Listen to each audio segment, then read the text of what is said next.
Guys, what's going on? Guys, there's a tornado warning where I am. So yeah, man, I was hoping my internet wasn't gonna go out, but I think we can make it through, right? You know, Hope everything's going well. Hope everything's going good. Let me drop the link first for the Discord people, and then I'll open up the lines here in just a minute. Hold on, guys. Let's do this. There we go. So, guys, we're gonna talk about these dunderheaded broads and how they think they're all business owners, right? Because guys, they're all dunderheads, all of them. Guys, women they act like they're outperforming us men, and they're not. You guys, men own most of the businesses that have employees and add to the economy, right? Because women will have online boutiques selling hair bundles and selling crafts.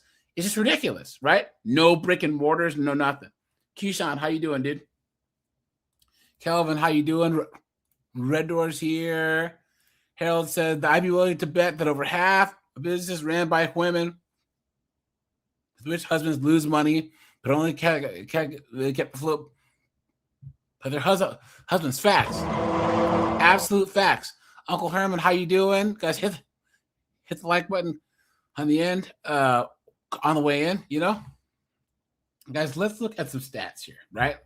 Let's look at some stats. Look at this. So women-owned businesses often face higher failure rates or slower growth due to systemic, financial, and societal barriers rather than lack of capability. Please. You've been had. You've been took. You've been hoodwinked, bamboozled, led astray, run amok. Despite this, they show similar survival rates to male-owned firms. So do you guys just see how they just invalidated all of this? So women businesses face higher failure rates due to systemic barriers, but then say that they make it the same as men. So do you guys see how they're trying to make women into the heroes and the victims at the same time? Absolute joke. Keyshawn, no, I didn't see the Oscars, bro. Guys, when was the last time you actually watched the Oscars? Right? It's just so not even in my existence to actually watch the Oscars. It's an absolute joke. Look at this. So they're saying that that female business owners fail because of funding and capital gaps. So women business often start with far less capital. Because women don't save and invest. They don't save and they don't invest. Look at that. Female entrepreneurs raise an average $31 million less over 5 years than their male counterparts, even when failing. So women are penalized. Those whose businesses fail are 22% less likely to get capital. Now, guys, here's the thing. Men negotiate better, right? Men network better. Men will do business with those who we don't like or we don't agree with. You know what I'm saying? Guys, how many of these women will find a guy who will invest in their business and then find out that he voted for Orange Man, and then all of a sudden it's, how dare you, and not take his money? Guys, money is money. Guys, if I had a business that I was trying to start and some woke, far left, LDHD TV person that I disagree with on a fundamental level wanted to invest in my business, I'm taking the money. I need to get money so I can sell my product. I don't care where it's coming from. That's such a woman thing to do. Snowboard. If some LDHD TV transformer person goes, snowboard, I want to get into the tree cutting business. I'm going to invest $1.5 million in your business. And you can run it. You hire the guys, you keep doing what you're doing, but you just take my money, expand it, and then give me profit back in two years. Would you take the money? Oh yeah. See? Absolutely. There you go. Yeah. There you Oftentimes people work across the aisle because you can even like charge more. Yeah. You can like price gouge. People will price gouge. Let's say you have a roofing company or tree work. You can price gouge a liberal because there is no liberal businesses doing it. Yeah. And you can say, I'm actually going to charge you more because I can. If I don't like you, I can actually charge you, more. But you try to keep that out of it. But yeah, when it comes to money, try to make everybody, cooperate. Like you should try to keep politics out of business because that's what some people will do. They'll try to troll you to see who you voted for and stuff. And be like, well, just stay silent about it because they'll try to bait you into saying something. And once they do that, they'll be like, well, I'm not going to give you the business. They may not come out right out and say it, but they'll be like, yeah, I don't really like that he voted this way or just whatever it is. So yeah, always keep it quiet, but celebrate diversity. Do business with all sorts of people. If someone is in fact, I would say some of my best customers are actually hardcore liberals, to be honest. In a way, and I have no problem with that. You can separate it. Is this though, right? I think Andrew Tate has said it. This is like the wisest thing he ever said. He said racism and sexism and all this other crap is for poor people. Because you guys honestly think that a French billionaire, a Cameroonian billionaire, a Saudi Arabian billionaire are going to not do business with each other because of their race or culture or gender? Money is money. You know what I'm saying? Yeah. Guys, how many times do you see, Saudi and all this other crap might have something against the small hat country, but you guys know how many small hat billionaires that the Saudis do business with? Oh, a ton. Yeah. Every year? I mean, come on. You know what I'm saying? It's a joke. It's an absolute joke. These women can't see past the trees to see the forest. Guys, that's like if I invest in a company, right? Oh, they test on animals. I don't care. Oh, well, they're doing sweatshops in Vietnam. I don't care. Awesome. I need my money back. You know what I'm saying? I don't you know care. what I say? So what? Oh!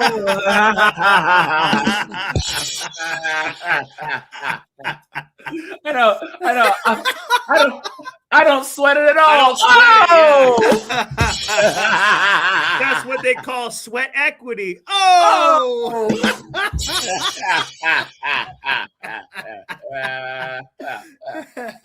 You gotta be kidding me.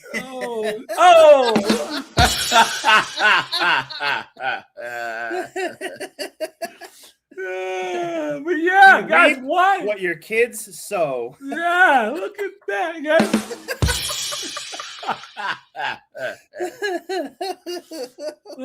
That's like, they're building things in Mexico, and it's I don't care. I don't care, man. Why? Because I need my money. And all these people, it's so funny that they'll let like Snowboard or Keyshawn or Secret build a business, and then after you took all the risk, they want you to give them part of it, they want you to take the risk of going green or moving to some better. No, you took the risk. You saved up the capital. You started the business. It's yours. It is yours. That'd be like building a house, and then all of a sudden someone else goes, all right, well, I want to live here now. I want to make the rules in the house, and I want to be on the D's. Shit, please. Yeah. Hold on.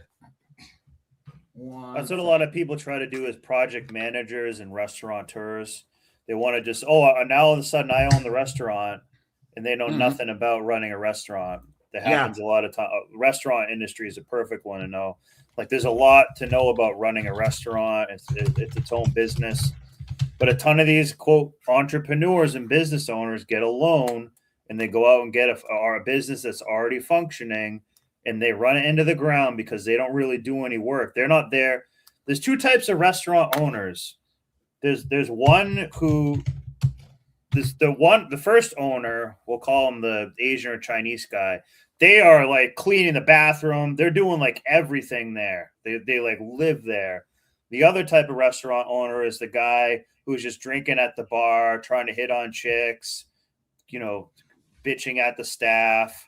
And that guy, he rents a car that he shouldn't have, and he runs it to the ground in 2 years.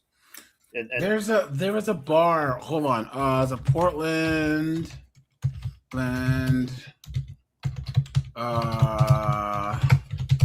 There's a Portland LDHD TV bar, and they were all of a sudden they wanted like part-time ownership of the bar. I mean, they it's wanted kind of a ownership, thing. And they were like, "No, why?" And then it ended up shutting down.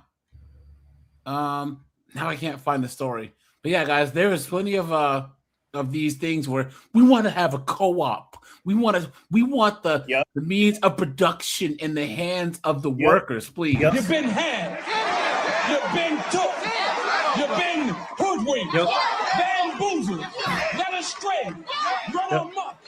I know a guy who just did that exact thing. They bought like a bed and breakfast / restaurant place. They went in with 20 people, and now none of them don't do a goddamn thing. And it's a big mess because they have their 20. You got 20 cooks in the kitchen, but no one really does anything. And they all had this communist dream, like, oh, it'll be awesome. We're just gonna all throw in money. We won't really have to do anything. It's like, no, like this is a business. Like you guys have to actually run the business and do work in it. Like it's not just the automated thing. So I think that's a thing.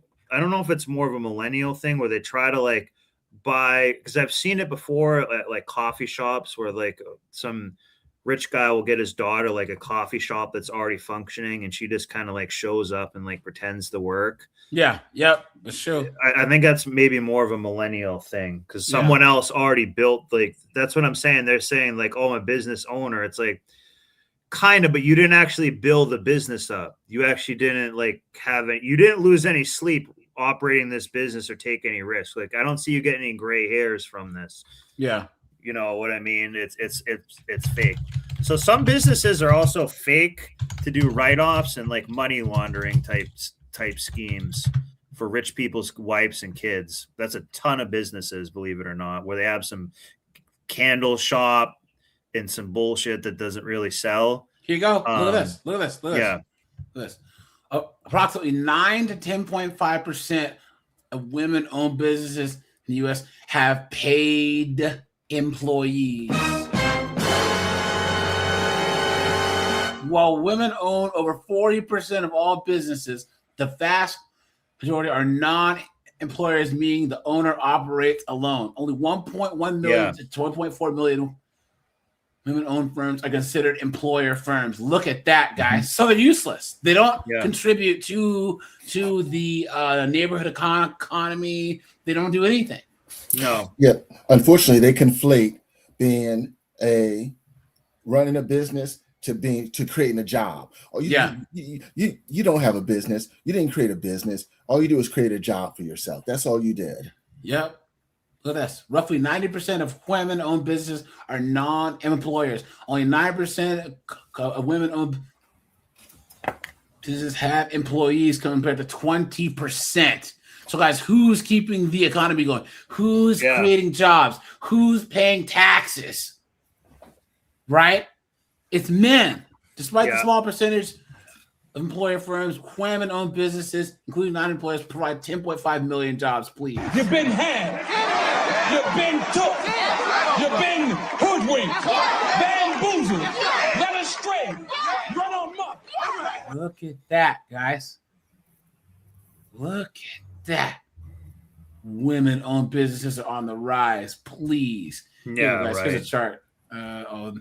sites now. Now I don't know who said it. So someone in the chat posted that a lot of these female business owners they're running a business that their husband or significant other is funding. Yeah, that was me. Yeah. Okay. It's probably about 40% of them. Yeah, because I've had situations like that where I've dated women and they wanted me to fund their vision, their dream, or whatever the case may be. Whoa! The hit secret with We're out here building a new nation for black people. It's time for you to start paying some dues, nigga. I ain't giving you shit. and I had to tell these snatchers, I ain't giving you shit, but some D and some bubble. Yeah. Hey, go fund yourself. Oh, oh my goodness. And here's the thing.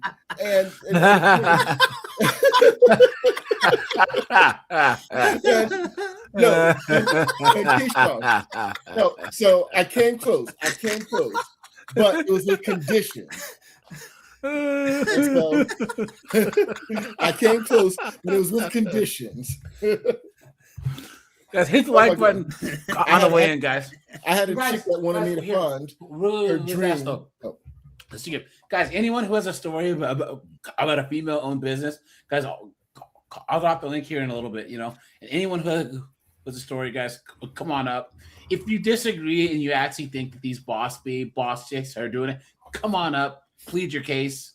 I mean, we'll be civil. We'll try. See, you're saying. So I had a situation where I was seriously dating this one woman, and she wanted to, open up her own hair salon, and wanted me to fund it. And this is a chick who didn't even have her, her cosmetology license or anything along those lines. And it's like, no, just because you like getting your hair done doesn't mean you can run a business. And so I gave her a proposal in which, something you can run, you can help me with my posting of my, you can help me posting the things that I have for sale, and I'll cut you in for 20% of the profit. And mind you, we're talking flipping coins. I'll cut you in for 20%. You can use that to pay for cosmetology school. And then if you can, and you can do all that, and then, work for someone for 2 years, then we can have this conversation. But they want what's easy. Yeah. And if it fails, they want to blame the patriarchy, or blame Orange Man, or blame anything other than the fact that they're a bunch of dunderheads. You know what I'm saying? And I'm like, guys, here's the thing. This is a thing about like Gen Z, millennials, and even like just modern women in general. Even things like motherhood and stuff. When is motherhood supposed to be easy? Where did this come from? When is motherhood supposed to be like a good time? When is going to work supposed to be a good time? Yeah. When is owning your own business supposed to be a good It's a nightmare. Good time? I think it becomes easy when you become grandparents. But you got to put the work in up front. Look at this, guys. It says women are overrepresented in retail and educational services. So retail, educational services, and healthcare, social assistance. So those are the entrepreneurs, meaning they have a home healthcare business. A candle shop. And I guarantee you this includes the Somali pirates. Yeah. Or these nonprofits. You know what I'm saying? Come on, man. Fleecing the government for millions and millions of dollars. MS Best, how you doing? Canadian Spider-Man, how you doing? Glad to see you. Good to see you. Super 23, what's going on, guys? Here's the thing, guys. Look, so women-owned businesses contribute more than $2.5 trillion annually to the national economy. Guys, please hold on. Wait. Hold on. How much is the national student debt?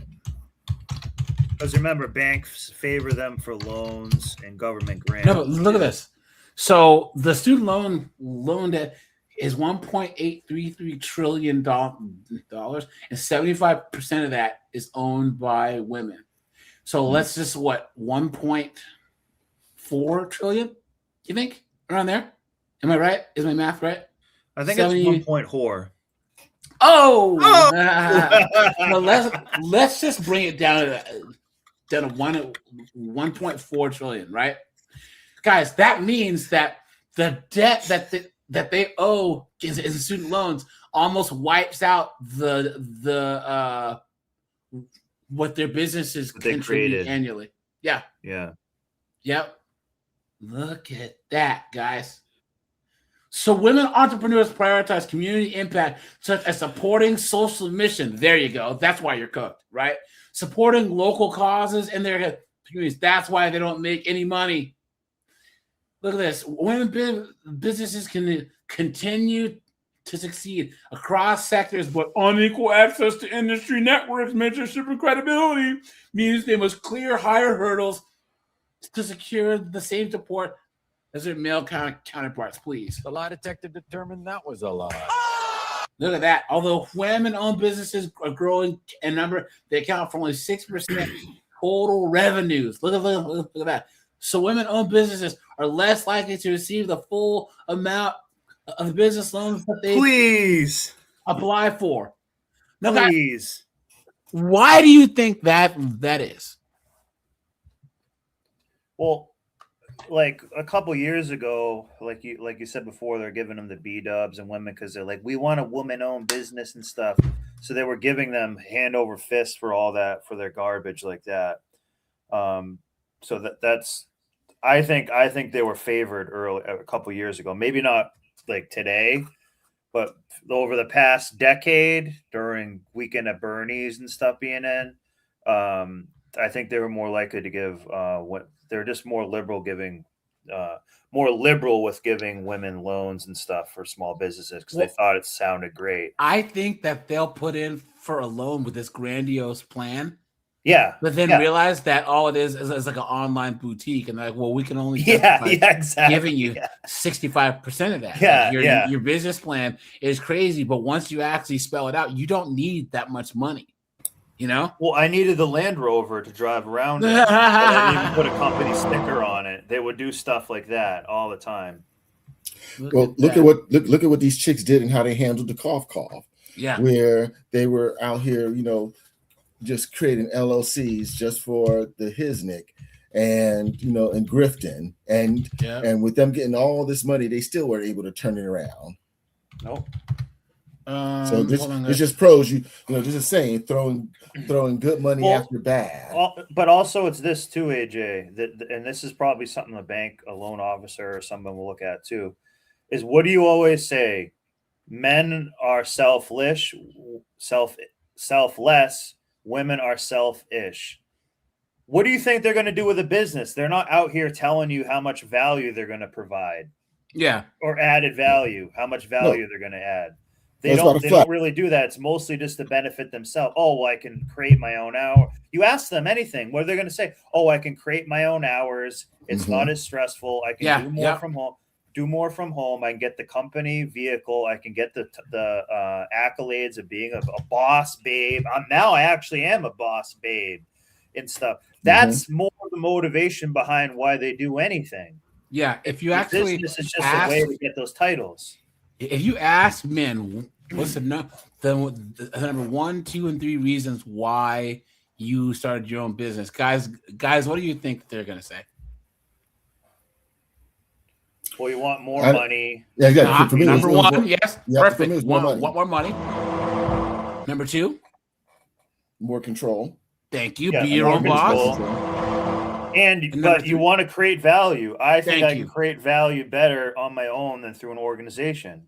The first thing women say is, I want more flexible hours. I want to be you owning your own business is not a way to have flexible hours. Why? No, it's an illusion. You think it is. Yeah, you think it is. It can be a little bit, but also can be the opposite where you get no free time and you're literally But here's the thing, all night. Snowboard. If you have a job that's in demand and you're valuable, you're supposed to not have any time. Think about it, guys. Really, if you have a product that's in the know, a restaurant that's popping, or a club, or a skill, it's good to not have time to have to work all the time. Now, especially when young. Now, another stat is that men start businesses early. So the whole thing about this guy wearing this hoodie in his mom's basement, grinding on his computer 20 hours a day. Yeah, some 24-year-olds out there trying to start an IT business, doing graphic design or AI, whatever, starting his own business at 22. Women don't start doing this until they've already majored in underwater lesbian studies, and then went back to get a master's in underwater, non-binary, and then get a PhD, and then realize that they want to start their own business. No. Then they work in the corporate world for about 2 years, and what do? They either want to get knocked up, or they say, "Oh, I'm going to start my own business now because that's a way to pivot again." Yeah. Yep. Here we go, guys. Let's break some news here. Yeah.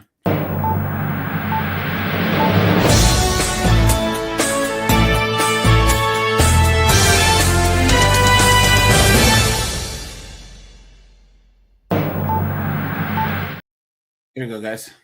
Look at these two clowns. I know, right? They just look ridiculous. Man, those Spanx are screaming for help. Save me. Treat. She has These are ratchet some straps.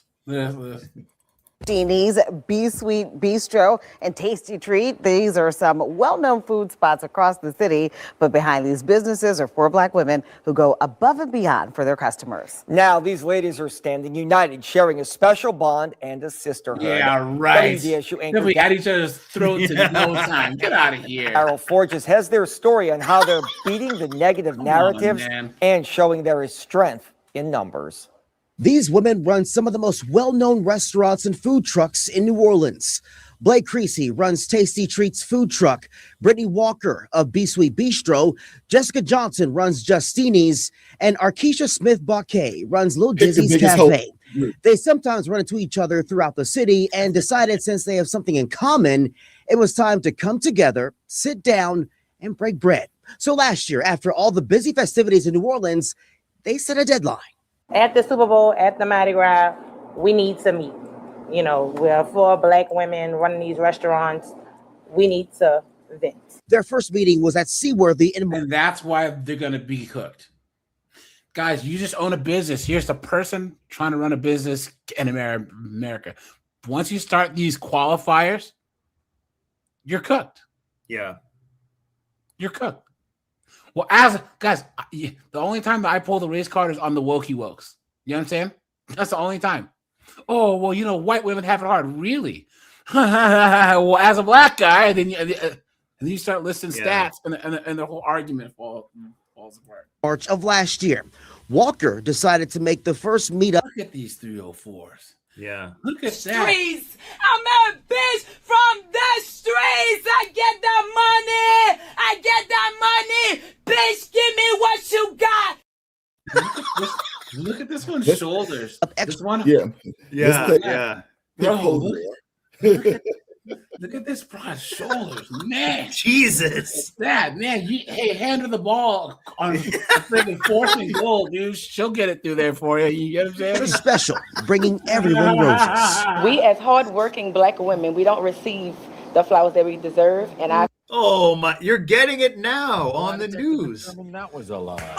How many white dudes are out there? I'm risking my life. Grinding. Yeah, and they're never on television. Felt like meeting up with all of these inspirational, phenomenal women. This one here is the only decent looking one. All the rest of them are freaking gargoyles. But this one here, but you know that she knows that she's the decent looking one, so she's louder than the rest. That's just who I am, period. But I really felt the need to do it, especially in this industry. These Black business owners meet once a month, picking a different restaurant to eat dinner, talk about their shared experiences, and talk business. But that grew into something even more. It started to move out of the range about just business. Mm-hmm. It started to be more cemented in a true sisterhood. Yeah. And then it just spiraled from there in a great way. It has definitely been guys, how much you want to bet that one of them's gonna bang one of them's husband or boyfriend or whatever? You know what I'm saying? I was just about to say, keep snowboard away from these hoes. I was gonna say, I'll give any one of these chicks a tasty treat. And I'm telling you, and then once one of them gets a white dude, I'm gonna kill your big ass bitch. Yeah. Kelly, I'm gonna kill you, you fucking whore. that's just how it works, dude. And inspiring and Oh god. it's what we needed without really knowing what we needed. The restaurant business is tough, especially in New Orleans. For female owners, there's a whole different set of obstacles, especially when some in our society try to pit successful Black women against one another. No, they pit themselves against each other. Guys, how are you supposed does to know? this? Wait, who? Okay, if I walk into a restaurant, how do I know who owns it? How? Either the place is nice and clean, the staff is nice, or the food sucks, or it doesn't. Yeah. What is this? These comments here. Yeah. But here's the thing: you can't be a hero without a villain. Yeah. Yeah. Yep. But these ladies rise above that. We never looked at each other as competition. Oh yeah, right. Yeah, what's right. for us is for us, and nobody can take that from us. So we don't have to worry about this person trying to copy or do any of that, because everybody has their own lane. Everybody has already been going, full force. And use that mindset to inspire other Black women to do the same. Everybody is, pushing for something better. I tell you guys, 2, 3, 4 of them, but once I'm telling you, past four, you once you get to about 5 or 6, that's a mob. I'm straight up, dude. Seriously. Look at that one. I'm looking for wedding rings. Oh yeah, that's why they get along. Secret. You serious? You've been had. You've been took. You've been hoodwinked. I'm trying to keep hope alive. What's going on here? Like, whoa. Hold on, here we go, guys. Look at this. Moving on now, business owners face many obstacles. That's a corn-fed shit. I don't mind her. There you I go, don't mind man. her. Yeah, she's from Maine. I'll hit her up. Especially for women in the historically dominated field. According to Wells Fargo, women make up 39% of small business owners in the U.S. But one organization in Westbrook is looking to change that with an initiative focusing on women-owned businesses. News Central Maine's Christian Harsa checked in with Discover Downtown Westbrook to get a look at its Wonder Women project. Why did that stuff change? They used to do it that way. Inside the Beauty Coven, located in downtown Westbrook. Your business compared to someone Isn't else. a coven a witch thing? Yes.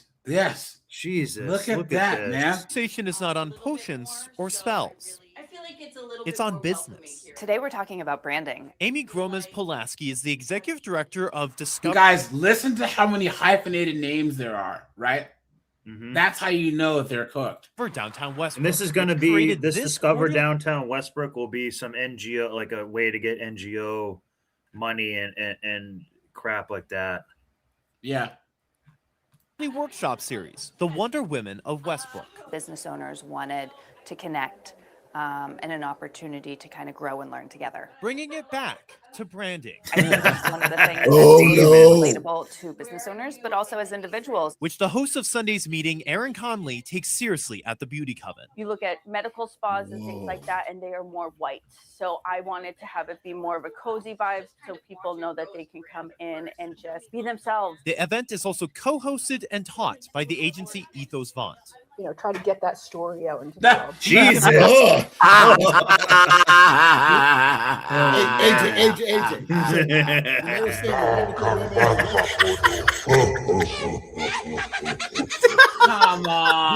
on, guys. This is how we know that this is some nonprofit or whatever. Exactly. Because you got this dunderhead eating up all the snacks in the friggin' break room. You know what I'm saying? Come on, dude. I was just thinking when they said the Wonder Women of West Haven or Westbrook, I was thinking, oh, these are the wicked witches of Westbrook. And here's their gargoyle. Yeah. The Wonder Who was of Westbrook, right? Oh, shit. Finance Kirsten Scarpati says a brand is a promise. This is the choices you make about sourcing. It's all of That's a finely built counter she's resting down. Yeah. Oh yeah. Props to that carpenter, dude. Look at that. goes. How much you want to bet your was brand by a and man? Yeah, of course. promise Oh, that you're absolutely. making to your clients. So I have to go back to the very beginning. What is my story? Gretchen Langer is an artist who recently started selling her art online on. There you go, guys. See, It looks no like employees. trash. It looks No, like we're- trash. For It goofball looks crap. like someone threw a paint online. bucket. Yeah. Look at that, guys. It looks like a fourth grader drew this stuff. You know what I'm saying? Printed product. And I get to capture it into something this. functional and useful, like these zippered pouches. This is a new path for her. The store is now focusing what I'm doing, which probably sounds horrible, but See the Patagonia it's been- shirt? This is Hold her on, husband made all this. in fact, it's been very freeing. Giving her a lot to think about for her brand. And putting it down and maybe being surprised and inspired. Inspiration. Jeez. So you didn't think of actually what you were doing and what you were trying to accomplish with your business, you absolute dunderhead. Guys, what is going on with these absolute idiots, man? Why? Why? It doesn't mean, Colin, how do you feel about these dunderheaded broads, trying to start businesses and all this other crap? I mean, I guess somewhere out there, some, moderately wealthy men need some good tax write-offs, I guess. That's what I was saying. Exactly. Yeah. That's what that woman is. That she had the Patagonia shirt on. This is just to get her out of the house, give something to do. And the husband will do a write-off to give her like, a small SUV or something like that she can quote use for work. That's Colin's right. That is like half of it. It really is. Yeah. To get them away from the men, they sell candles and garbage. Yeah. Boosted by the women she met on Sunday. Absolutely. They are speaking my language. A language in business. In Westbrook, Christian Harsa, News Center, Maine. Hold on, guys. Let's go back. There's another story here. Guys, hit the like Amy's button. Be On the way Sweet in, Bistro please. and Hold Tasty. on. 1 second. Where was it?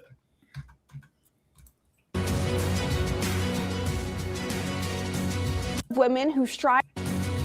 Today is International Women's Day, which is a There time she to is again, commemorate Snowboard. She's all yours, man. Yeah.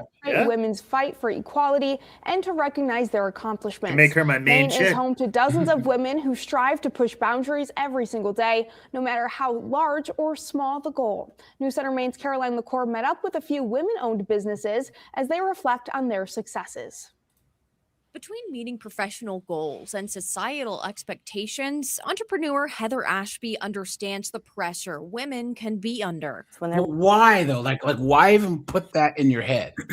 You see how you're like, I mean, I understand strategizing, but like, if you open a restaurant or something that's like ambiguous, we all know boutiques are owned by women, but like, if you were to open a mechanic shop, if you walk in there, how are you going to know it's woman owned?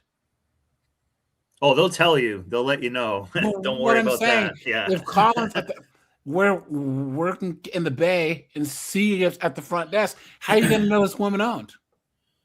Because they have to shove it in your face. And then just like they have useless jobs, they have useless businesses too. Yeah. Businesses that the moment that the economy goes tits up, all of a sudden they're totally cooked. And they want to act like it's the patriarchy, please. Yeah, what a joke. Yeah, the real common one here in the Northwest is yarn and knitting shops. That's they seem to be about as common as like the the Vietnamese beauty salons and nail salons. Yeah, that's the only female business worth a damn is those some madam broad running a rubbing. Well, tub. actually, a lot of those is the husband and the wife, and there's dudes in there doing nails too. Yeah. So they get paid. Look, anything where like these B-dubs, these white chicks have to flex on Instagram, that's a good business. Yeah, it is. Because even though they're broke as a joke, they'll still spend $200 to get those nails done.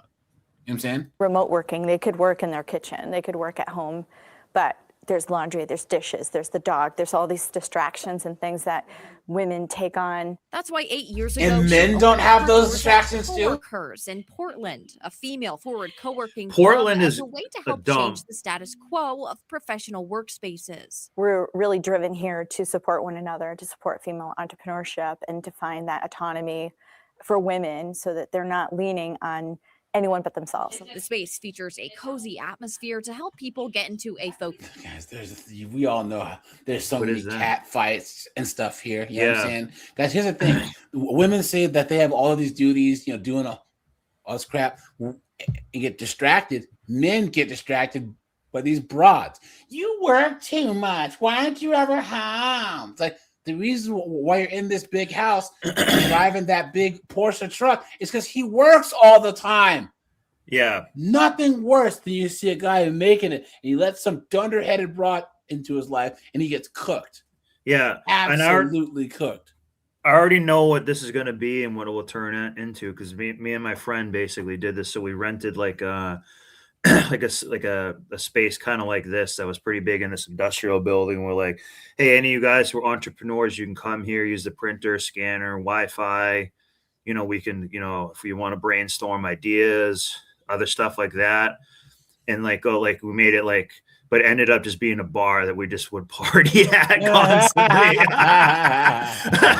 But that's what they're going to do. They're going to say we're all creative, so we can have a little wine at the same time. I'm telling you, but there'll be more cat fights. This is kind of a decent idea, but it actually doesn't foster a ton of real productivity, especially if it'll be all women. Yeah. I guarantee you this is what especially when anyone smart would just have a computer and work from home. You know what I'm saying? What are you doing? It's less distraction. Yeah.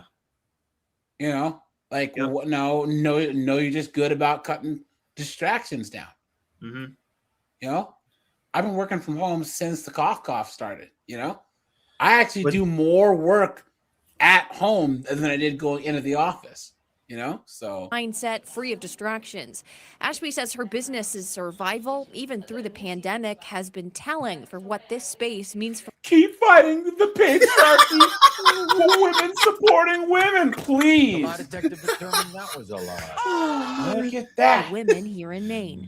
That to me is it warms my heart to see that this is the place they're gravitating towards and coming to. And I want to be that hub here in Portland. Yeah. This has been my dream since I was a little girl, so. After her retirement from the healthcare field, business owner Rachel Smith has also turned her goals into reality as What, guarding a bridge somewhere? Yeah, smoking Bobby Reds. owner of Fleur de Lis Flower Shop. I have a Master of Business Administration and a doctorate, and I play with flowers. Smith took over the. Dude, is that not Tylenol brain? Have you ever seen it? Right? And I like to play with the flowers. Business a few years ago from previous owners and has been keeping busy ever since. May is a very busy month. Mother's Day, graduations. During the prime event season, any given day, folks stop in on their way to elope and we'll do them on the fly. Being a part of a woman-owned business, she says it's so fulfilling to watch her own daughter pursue her passions as well. We're just a little local family business. Kiddo Chloe is wrapping up her art degree at Southern Maine Community College. She's going to go to Maine College of Art. Why? So it means a lot. Why? So you're wasting money. You can get drugs from her. In Portland, Caroline McCord. What a joke! What a joke! Yeah. So Maine. So these are in Portland, Maine. So mostly Maine is conservative, but Portland is it's almost like a Portland, Oregon, where they have all these they have a Whole Foods there, but that's about it. And everyone's a junkie. And everyone's rich. The other people, the neighborhood, the rent is way. Hold on. That's the same as Seattle. It costs so much money to live there. There's no middle class. You either have a lot of money or you're homeless on the streets. And that's exactly what the Democrats say about the red states. Guys, hit the like button, guys. Let's try and hit 100 likes, all right? Mm-hmm. So stop and take a second. Hit the like button, guys. We have 47 likes, guys. Please hit the like button. So here we go, guys. I started my business a little bit over a year ago, and I have made 0 sales.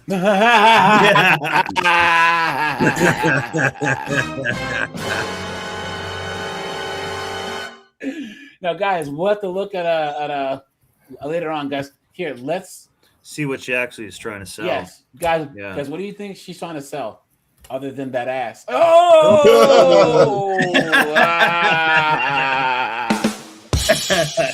hey-o. And that freaking bites to say out loud.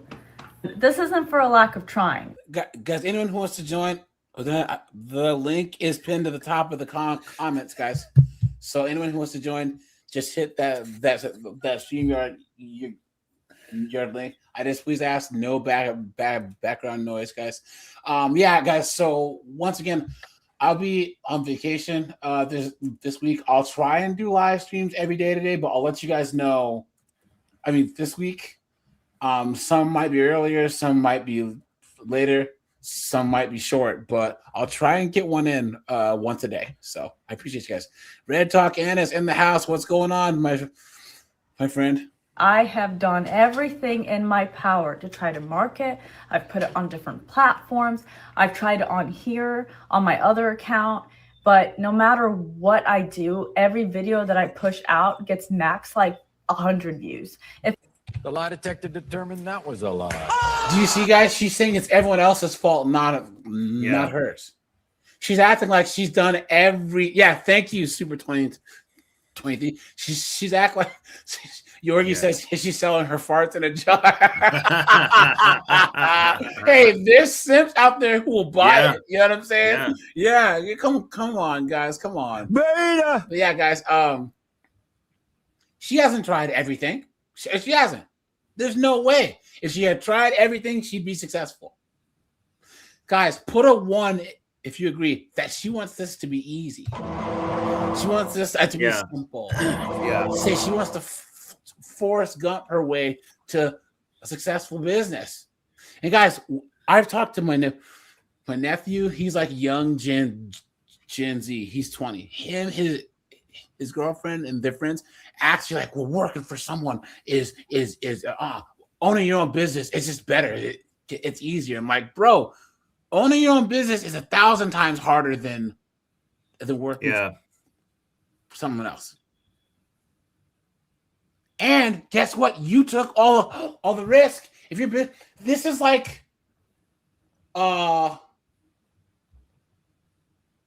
working for someone's like playing an actual team sport, and then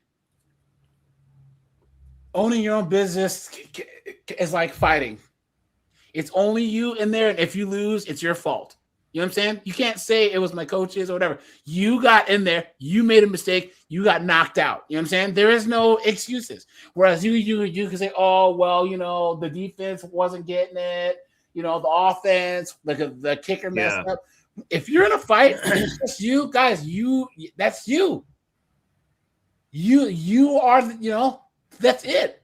So, and if you don't sell, you're in it like you're always in a sinking ship that you got to bail out, patch it up, and build. Like I don't know, but she needs to see the Alec Baldwin like always be closing thing. Like people need, especially men, you guys all need to watch that from time to time. That always be closing.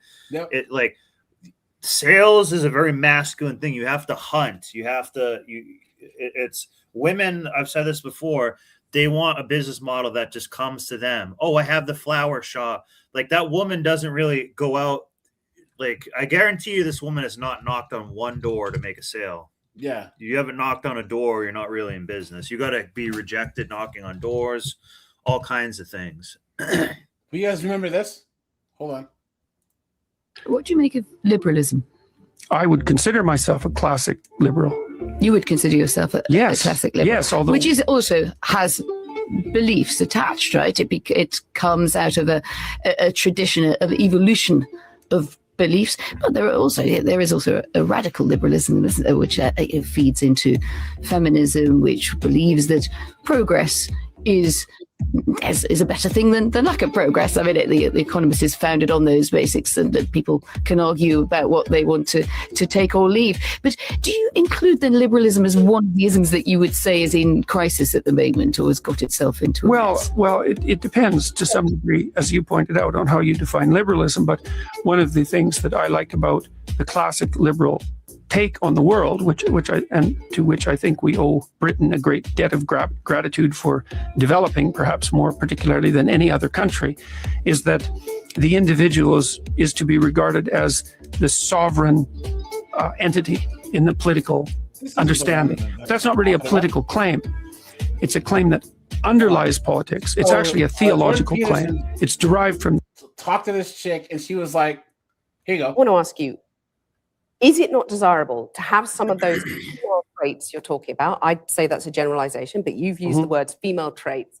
Is it not desirable to have some of them at the top of business? I mean, maybe there wouldn't have been. No, it's not desirable.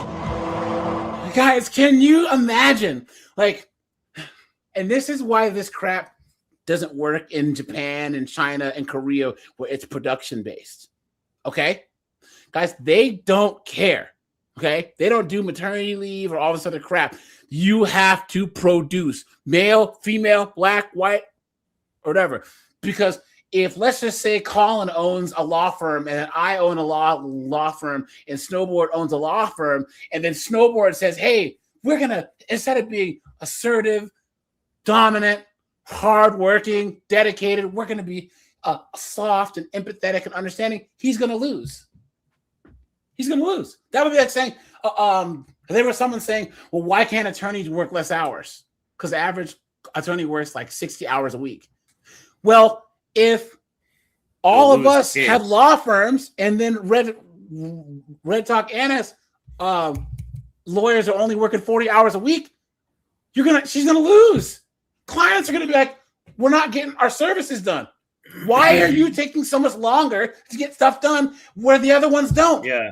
Or when they go to argue the case, the guy who did the extra 20 hours is going to say, well, I know all these other facts and ins and outs of the research because I spent more time on it than you did. Thank you. There's just certain things where you just can't change it. Doctors work long hours. That's how it's gonna be.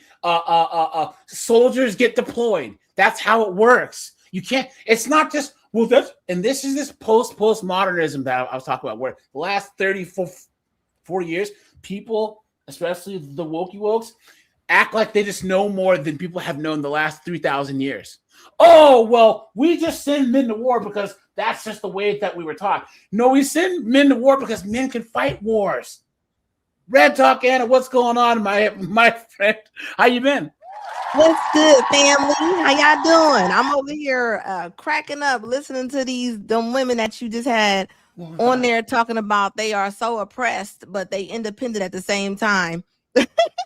How do you feel about these chicks who like that try and start these businesses, and most of them don't employ people, right? So they're one single business, the online boutique or whatever, and then here they are starting businesses, doing relatively well. They're not starting construction firms, starting engineering firms. They're starting flower shops, managing to somehow make money, and then claim that they're oppressed. Because you know why? Women do what they just want to do. A lot of them, they just do however they feel. They're not doing anything to put back into the community. They doing whatever they want. Just like when they when they go to school, they do whatever makes them feel good. Yeah. They don't care if it's gonna go on the ground. They what's the dumbest major that you've ever heard a woman major in that like not maybe you've just heard in passing? And then how much student loan debt did that person have? Can you think of anything? I remember a girl, she took art history. I and I remember her, I think she's still working at Macy's. She's never got a job. You stupid woman. I remember that. Guys, while you're here, let's finish this clip, and then I know a girl who has a friend who's $680,000 in student loan debt because she just doesn't want to graduate because she used her student loans to pay rent in LA. So she's living her hot girl life. So from like 26 to like 32, she's just been like taking classes and then still being in her PhD. So They don't predict success. crisis They don't that predict happens. success in the workplace. The things that predict success in the workplace are intelligence and conscientiousness. I want to ask you. So yeah, so guys, once again, there are women out there who have who have the masculine traits to actually do well in business. Yeah. The issue is, guys, they can't turn it off. That's why a lot of guys. All right, you guys know the place on earth that has the most women paying alimony? Anyone? You want to take a guess? China? It's Manhattan. There are more women paying alimony in Manhattan than anywhere else. Look at this. In Manhattan, as well in New York State, so women are increasingly required to pay alimony to their former husbands. Because here's the thing. When you're some boss chick, right, out there, you can't turn it off. Therefore, the only guys you're going to attract are beta, right? And once again, these chicks, they'll be CEOs. There's a news story that I couldn't find. This chick, she was like a Goldman Sachs chick, right? So she's making $400,000 a year, but she married this guy who was like adjunct professor of art at some college. So he had a very prestigious title. You know what I'm saying? But he was making $60,000 a year. But he would have these art gala things or whatever. And so he seemed, she tried to make up for his lack of earnings with his social status in the art world. Yeah. Until it came time to divorce. And that divorce judge stamped that gavel. Well, they want equality. They got it. Bam. You know what's crazy?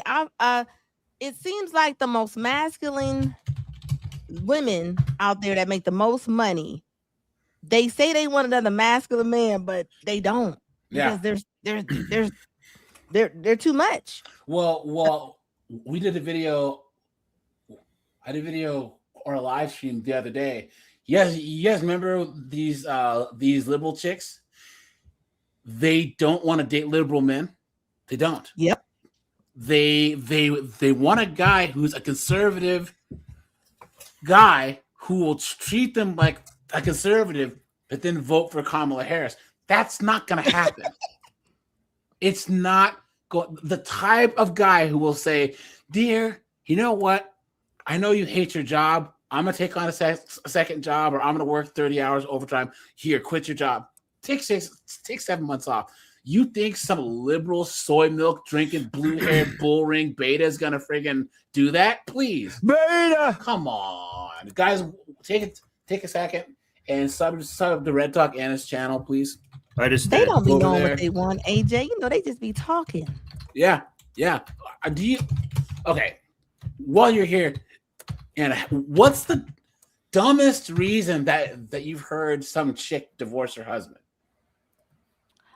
Because however he was when she met him, he is still that way because that's who he is, and they divorced him for something that he was already. That's what he was doing. I don't get what these chicks think. Okay, it's bad enough that there's chicks that are in their 30s and 40s, and they're so insufferable that they've never been married. But then you have these chicks, an increasing amount of older millennials and Gen X, and these chicks, they've been married for 15, 20 years, and they leave the guy. It's like, what do you think is out there for you? With kids. They will leave with kids. Guys, with dents and bruises all over their body. They will leave 50 pounds heavier. Do you ever react to HL Talk Thoughts videos? No. Where he goes, all right, guys, put a 1 if you think that HL Talk Thought is the GOAT. Guys, he hasn't posted in a while, but he's the hero we all need. He will go through their TikToks and go to the whole story. See, I get TikToks for videos, but I just can't sit there and scroll through all of them.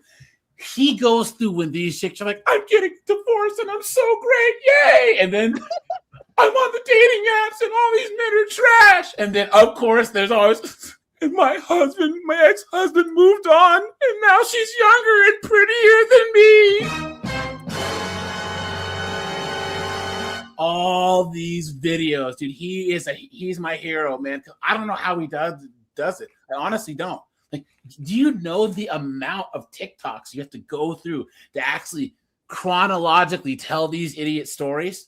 I can't do it. I've tried. I've tried doing videos like this. Oh, here you go. Look at this. It literally breaks your brain to be in love with someone and hate someone so much at the same time.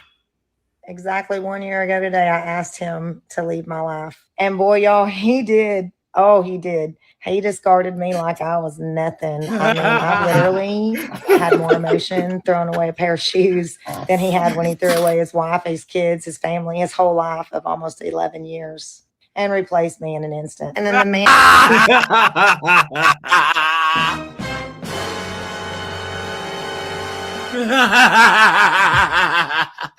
That's what she gets. And then look at this. This is the one where she's on a thirst trap online. Look at this. Hold on. Where's their little thirst trap video? That they will commit to her. She starts to dress provocatively and doing all these childish dances just to get attention from Chad and Tyrone on TikTok. Even her followers started to shame her when they saw her posting a picture with this guy who is a self-proclaimed narcissist. Unfortunately, she hasn't fully realized that all men view her as a quick pump and dump only now. She still thinks that she must be wined and dined before even trying to get to know her. What a joke. If you haven't subbed to HL Talk Podcast, drop him a sub and let him know that I sent you. This guy, man, he's one of the best channels on YouTube, man. He really, really is. You know, there's so much content. Yes, and he does updates on people too. It's great, you know. So, AJ, I just posted a meme in the private chat. That first woman who said her husband got there so fast. This is what he reminded me of. Yeah, guys. Once again, when you live life on easy mode, right? They expect things to be easy. They expect. He was like, meet. Yeah, but guys, they expect things to be easy. But back to the topic at hand, right?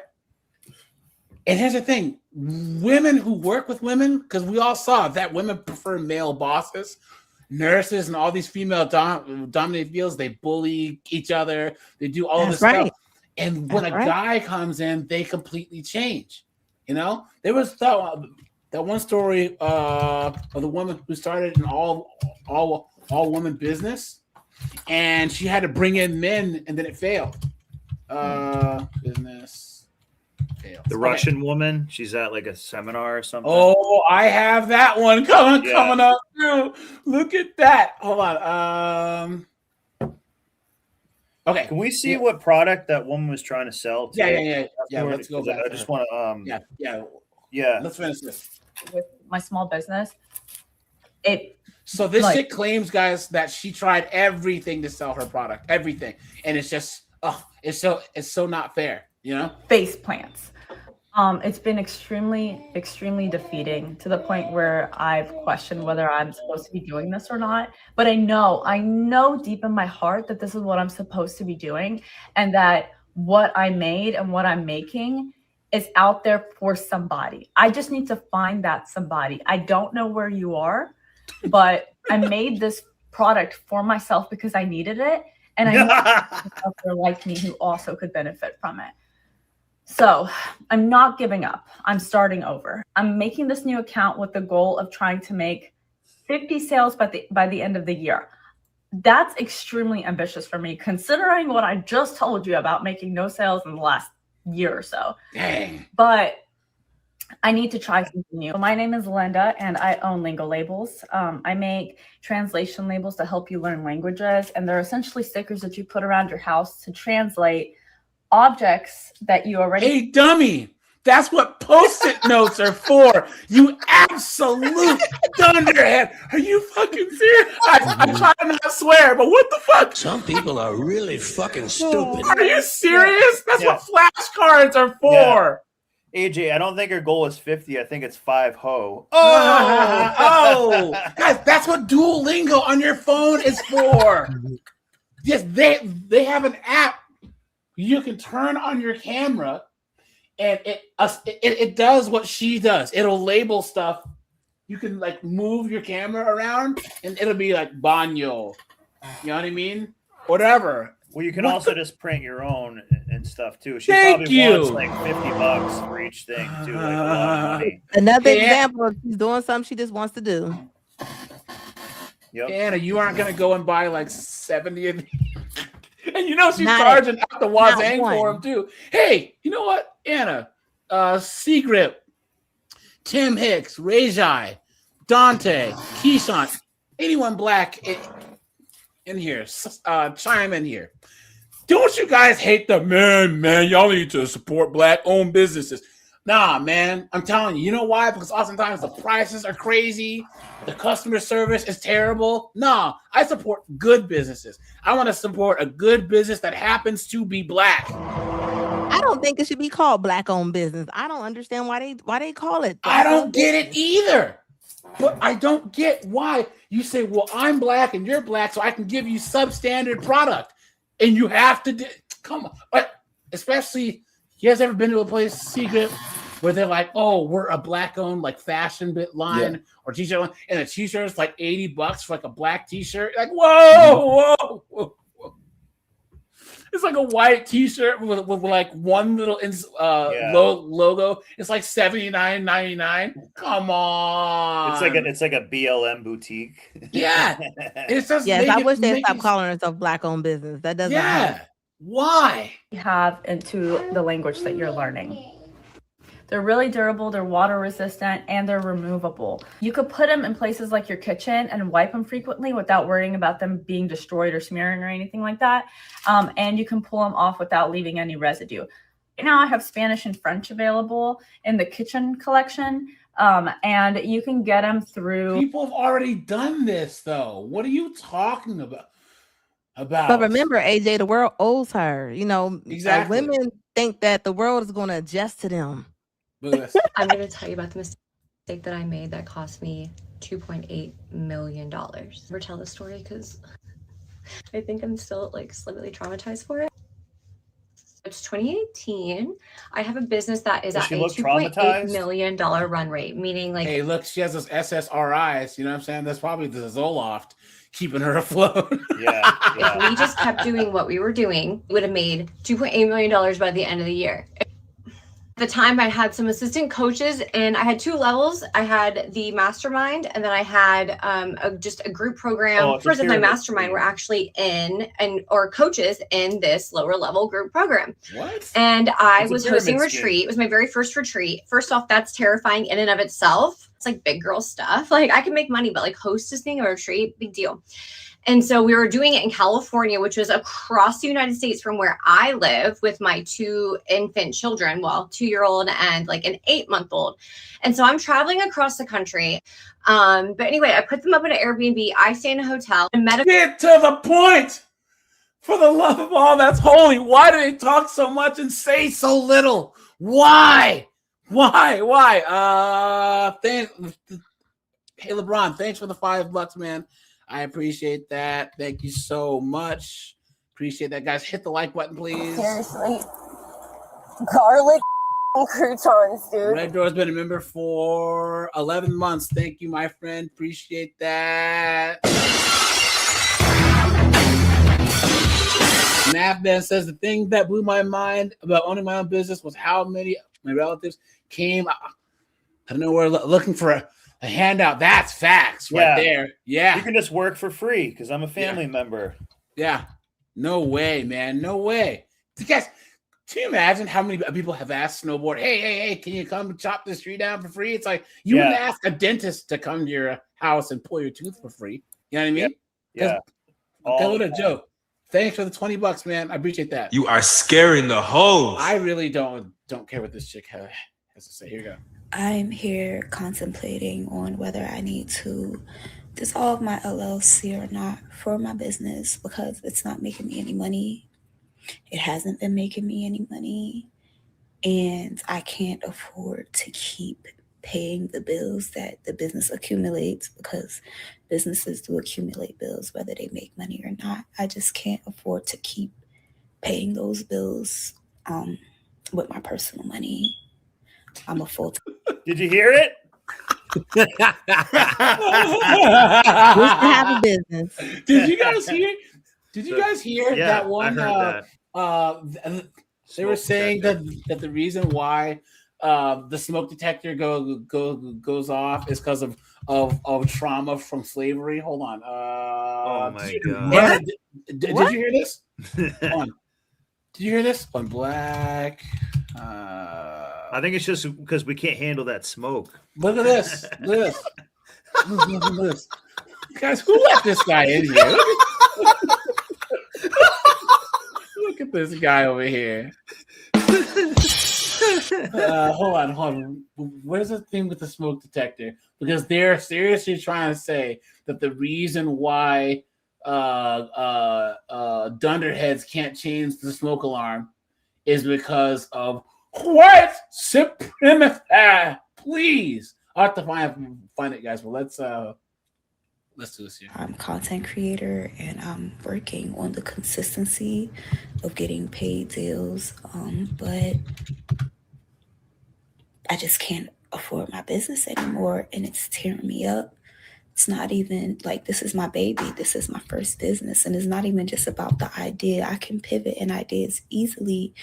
It's just about the process of the legality of things that I've done and been trying to upkeep. And I'm here constantly. Here we go. What's one bad? Let's get ready for the day while I tell you guys about how I failed at running a business. Before I dive in, I do want to say there are no failures in life, only learning experiences. I know this. That, however, does not change the fact that I definitely view this as my greatest failure. So the year is 2020. I graduated in fashion design, so I really wanted to start my own. Oh man. Fashion design, you absolute dummy. You stupid woman. Come on. You can tell how fashionable she is by this horrible shirt she's wearing. I can't hear you. Your shirt's too loud, right? Come on, man. But starting with kind of like creating your own designs is really expensive. Even manufacturers that deal with very small minimum quantity orders, those are usually still in like the hundreds or thousands. So what I decided to do instead, and I thought would be a good kind of stepping stone to get to where I want to be, was to start as an online retailer. That way I could sell a ton of brands that I really believed in, establish a good customer base, and then eventually create an in-house line. I did not have a business background. I came from a fashion design and interior design background. Anything business or money related, I felt so insanely useless at, and honestly just gave me so much anxiety to the point where like I would not do some of the stuff that I was supposed to do. So I go on to launch my business, and I've been planning it for like a year to 6 months before launching, because when you're buying, You think that you would stop and like study like money and investing and how businesses work before you start a business? Most of them never went to business school. Look at all that cream she putting on her face. I mean, why do they gotta make their point by just slathering all that Noxzema on her face? Well, do you think, Anna, though, like, because you have a natural look, like all these chicks that put all this stuff on their face and all this, that has to affect them. Like you look at all the PCOS and all these things that they have going on, all the stuff they put in their hair, on their face, all these antidepressants they're on. You know what I'm saying? This can't be good for you, you know? No. It's not, but just like they don't want to follow a good diet, they definitely ain't gonna follow no direction. They don't care. They're gonna keep doing exactly what they're doing. They don't care. Yep. This is why I call them the untouchables, because you can't say nothing to them. Yeah, not at all. Not at all. Plus, they just love a facial. Oh!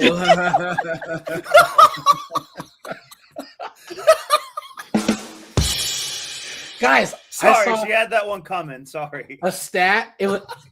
It says 70% of women, millennial and Gen Z and below, think that they can get pregnant at any time, at any age. Yeah. 70%. 7 out of 10 women do not acknowledge that there's a biological clock. They think that, oh, well, I can wait till I'm 46 and have a baby. Well, they Of think course not. That's facts. They don't believe in facts. It doesn't make any sense. they think You know? it's like a video game where it revolves around them. And here's a great example of this woman. She went to the fashion school, okay?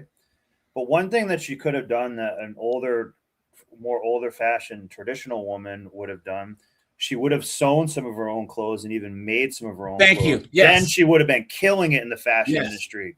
It's true. Instead, what does she do? She wants kids in another country to sew her clothes for like nothing. Yeah. It's That true. she just clicked a few things on a computer to make a design of her garbage and wants kids. I'm telling you, she probably had kids in another country sew that. But for do her. you guys agree with me? Like, fashion's not something that you even need to get a degree in to be successful. You guys think like Michael Kors has like a degree in fashion, or do you just think that he was like he had natural talent and then he like made it? Do you think Versace like went to fashion school? No. If anything, no. they probably limit the creativity and tell you what fashion should be when you should be doing like the opposite of what they tell you. Yeah. Or, you know what I mean? Like, don't limit your ideas to what they do. Well, Anna, have you heard of all these schools that are doing influencer studies?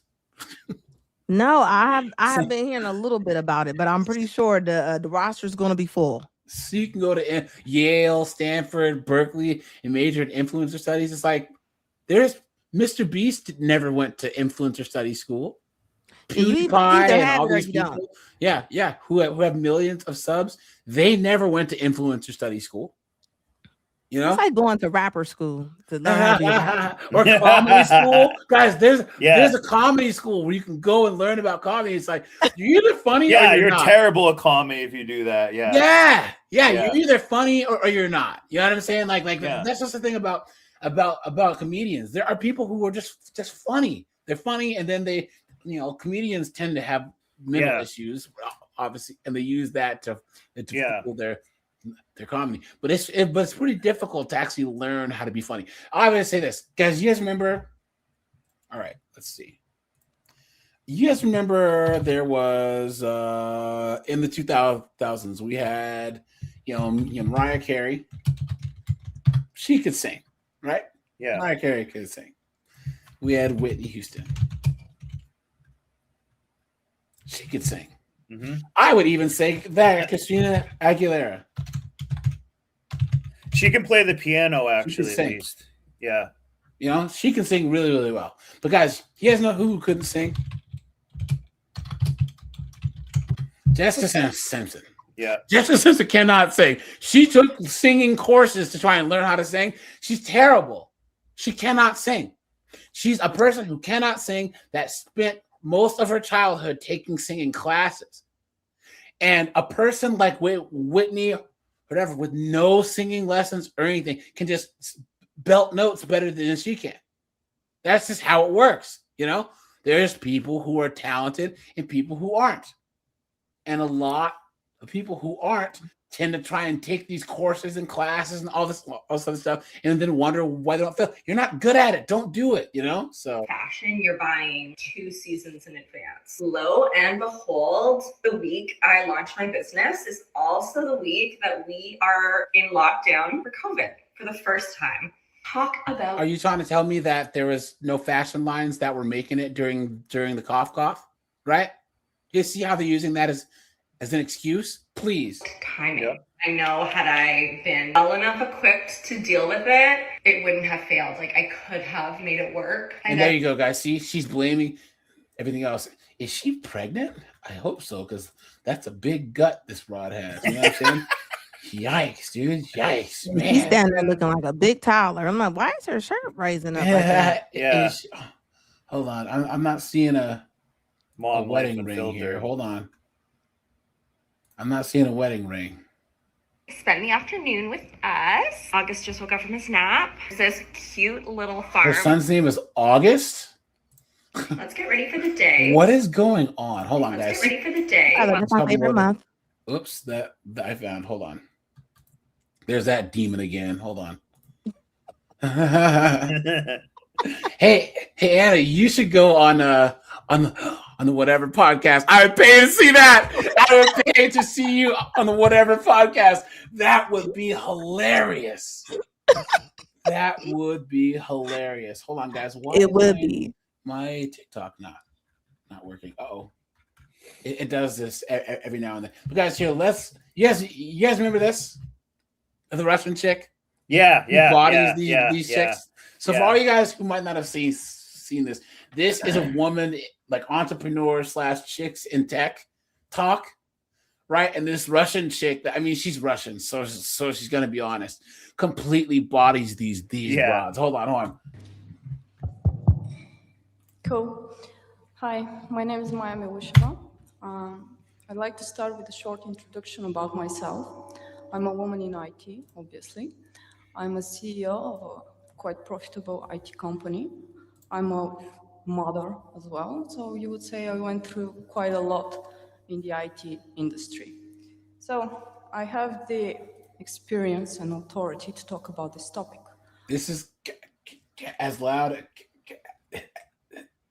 as it gets. And guys, pay attention to this guy. Yeah. Whole time, right? This guy and this guy. Watch. Now, what I want to say is that the whole talk about women in IT is usually a bad thing for us. Because basically what it says is, well, it's okay to have lower income. It's okay to do worse than boys in the IT industry because, well, there's a world conspiracy against you. You know, people hate you. That's why. So that's why I'm against the whole talk. Also, I did some recruiting because I have a company. And also I went to a school that had like 8 girls and 100 boys. So, you know, I'm quite used to being around a lot of boys. The whole thing is, girls are usually quite lazy. Look at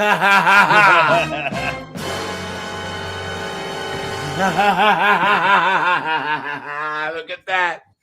I didn't see that coming. Look. Watch the I've seen side. this Watch before. Yeah. Watch. Quite lazy. He's scared. Look. They're just not that. I'm looking lying. And she's Russian, so you know if there's one thing about Russians, Colin, because you're from Seattle too, you know the Russians, Romanians, they will tell you the truth. You know what I'm saying? You are very fat. You're fat, and your baby is very ugly. They tell you this straight up. They don't care. Yeah. You know, and your daughter dressed like whore. You know what I'm saying? They will tell you straight up, and they're just being honest. They aren't trying to be mean. Yeah. They call it Russian to judgment. Oh! She's standing there as if she's doing a ransom video. You know, I hear women say that everybody's against them in tech, but what they don't realize, there are so many boot camps and scholarships just for women. Like just for women. And if you cover these women who say that they get laid off and they're in tech, always dig into their TikToks or whatever, because oftentimes they're not coders and software developers. They're in recruiting, marketing, and HR. Yeah. They're like, I'm a tech girly. No, you're not, because the network systems engineers never got laid off. You know what I'm saying? Just because you work for Dell in a useless job doesn't mean that you're in tech. Sweet auntie, what's going on, my friend? She said, I tried to convince Brian to make Kiki the blue-haired doll a character on the show, and I would play her voice. He didn't bite. Missed opportunity. That would be hilarious. Yeah. I would pay to see like Sweet Auntie or Anna or Red Door women on that show. So especially Red Door, because she's native, and there'll probably be some dunderheaded, pilled up white chick with a dream catcher tattoo. Be like, oh my God, the native indigenous people don't recognize gender. You know what I'm saying? So thanks, my friend, for the $10. You are scaring the hoes. Appreciate that. Good programmers. Sorry, but that's true. Honestly, they just don't want to get their hands dirty. See the girl laughing over there, the far right. When I tried to do some recruiting, I intentionally wanted to recruit women, and at the end, I failed to do so. Do you want to know why? Because most of those girls were usually just cheating, and they were just not good programmers. At the end, I had to recruit boys. And that's why I think the whole talk about let's recruit more women is bad, because at the end you're recruiting worse programmers. It's true. That's true. Guys, if you had a business and you needed engineers, men are like 95% engineers and women are 5%, right? If you had to do equal hiring for men and women, that means statistically you are going to get worse women. That's how it works. Sorry, there's not enough good women. You have to look from the good ones and the bad. That's just the way it works. People don't understand this. It's absolutely insane. Why would you require someone to do that? And guys, can we put a 1 to agree that that DEI and affirmative action are an absolute joke? Guys, what group benefited the most from affirmative action and DEI? White women. What's that? White women. Exactly. Exactly. More white chicks got hired than blacks, Hispanics, natives, Hispanics. You know what I mean? Any of us. It's crazy. And then they still act like they're victims. I'm telling you guys, that's the only time that I ever pull the race card is when I'm arguing with some woke white chick. Because the moment that I pull the race card, it shuts their entire argument down, because they cannot say that they have it harder than me as a black person without being considered racist. You know what I'm saying? At the end, your company is going to suffer. You're gonna lose some money. I know. It's Look at him. Like, who invited this broad? In IT, but I think women should just start. Hey, Anna, question for you. Yes. Have you ever, I call this the Black woman's Messiah complex. Have you ever talked about this on your channel where like all these Black women feel like they have to save the whole world and save the whole community? You know what I'm saying? Have you ever talked about that? A little bit. But you know what's funny about that is they say they want to save the whole world, but they don't mind stepping on all the men's necks. Thank you very much. All the men down, chopping them down like trees. Yeah. And I always tell them, what you think they gonna do to y'all? Well, if we beat all the men up, what you think gonna happen with y'all? A friend of mine, he was doing a letter of recommendation for his friend's daughter to do like a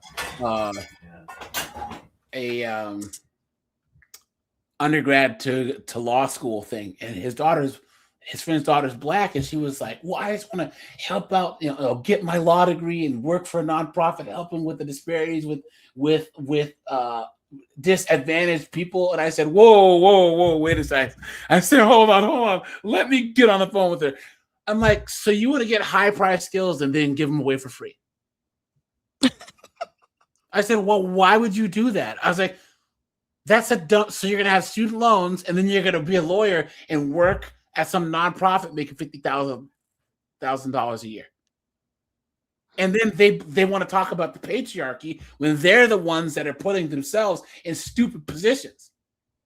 It just doesn't make any sense. It's all about decisions. Guys, one of the worst woman stories as far as jobs that I know, a friend of mine works at a firm.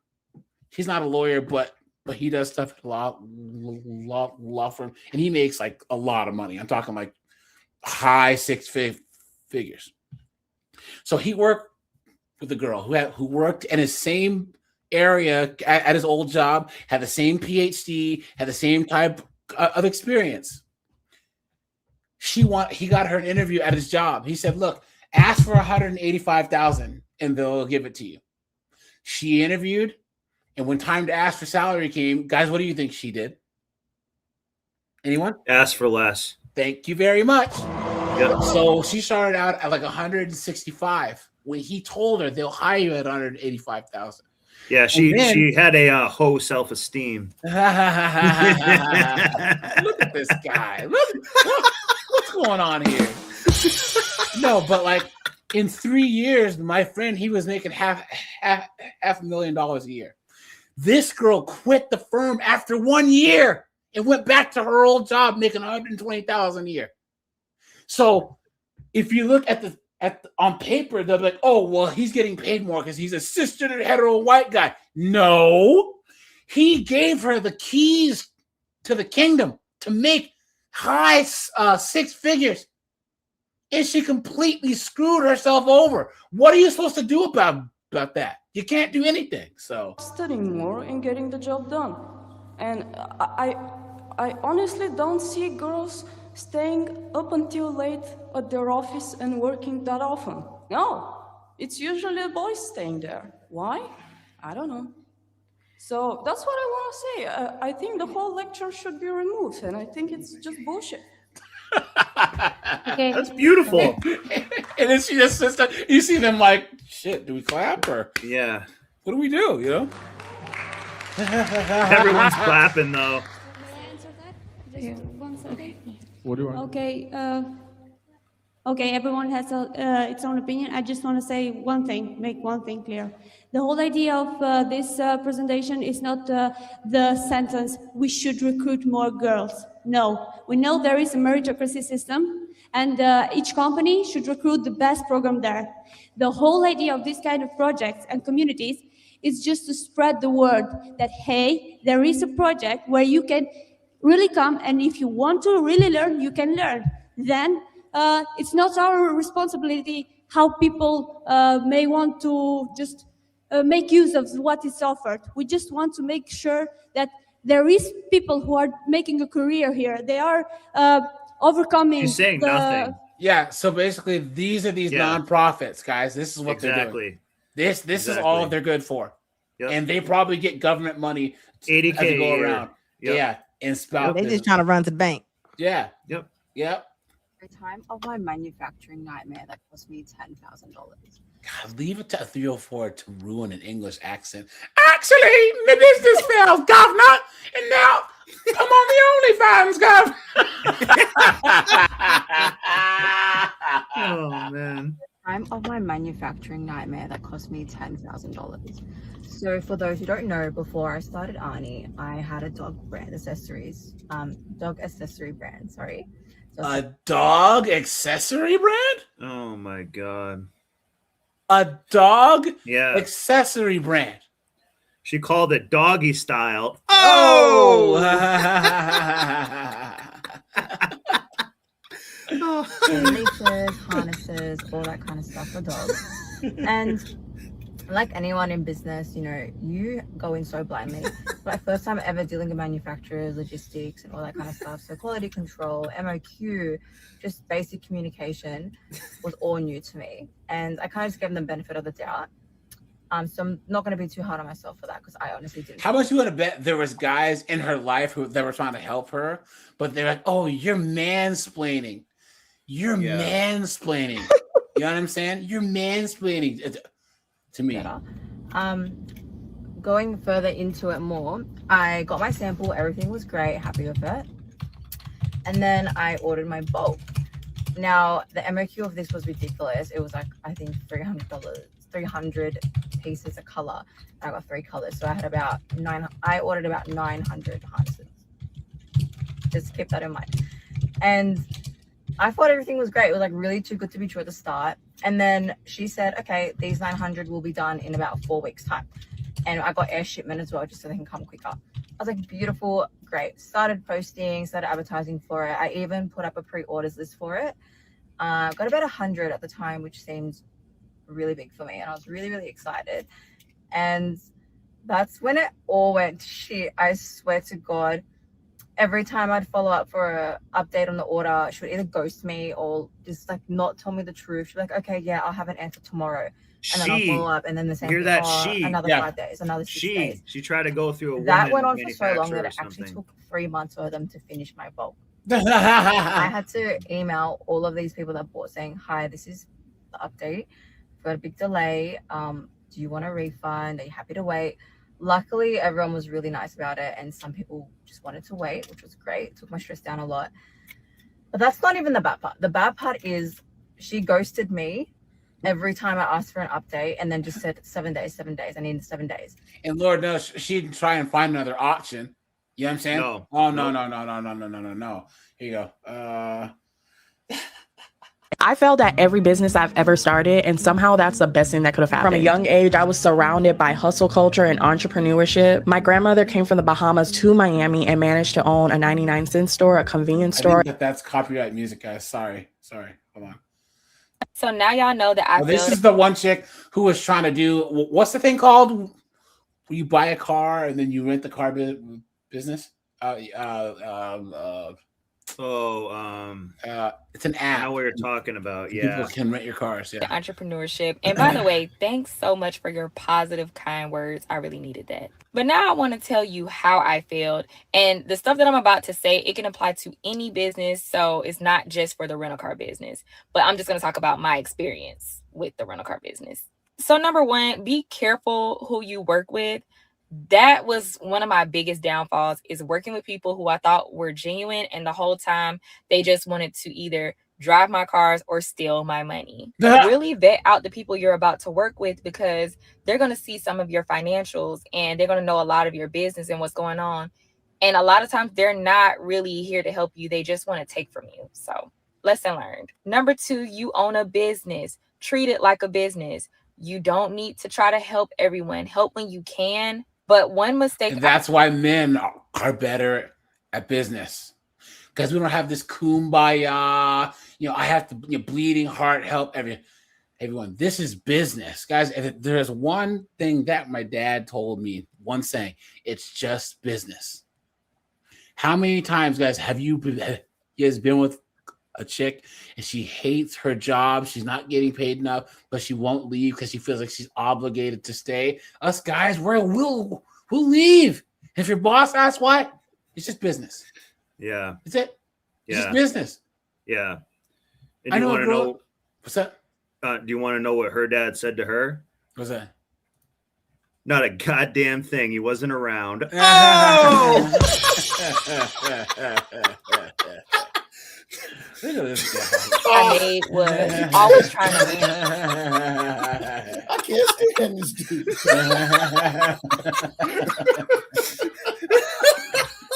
Guys, I'm once sorry, I again, had to do it.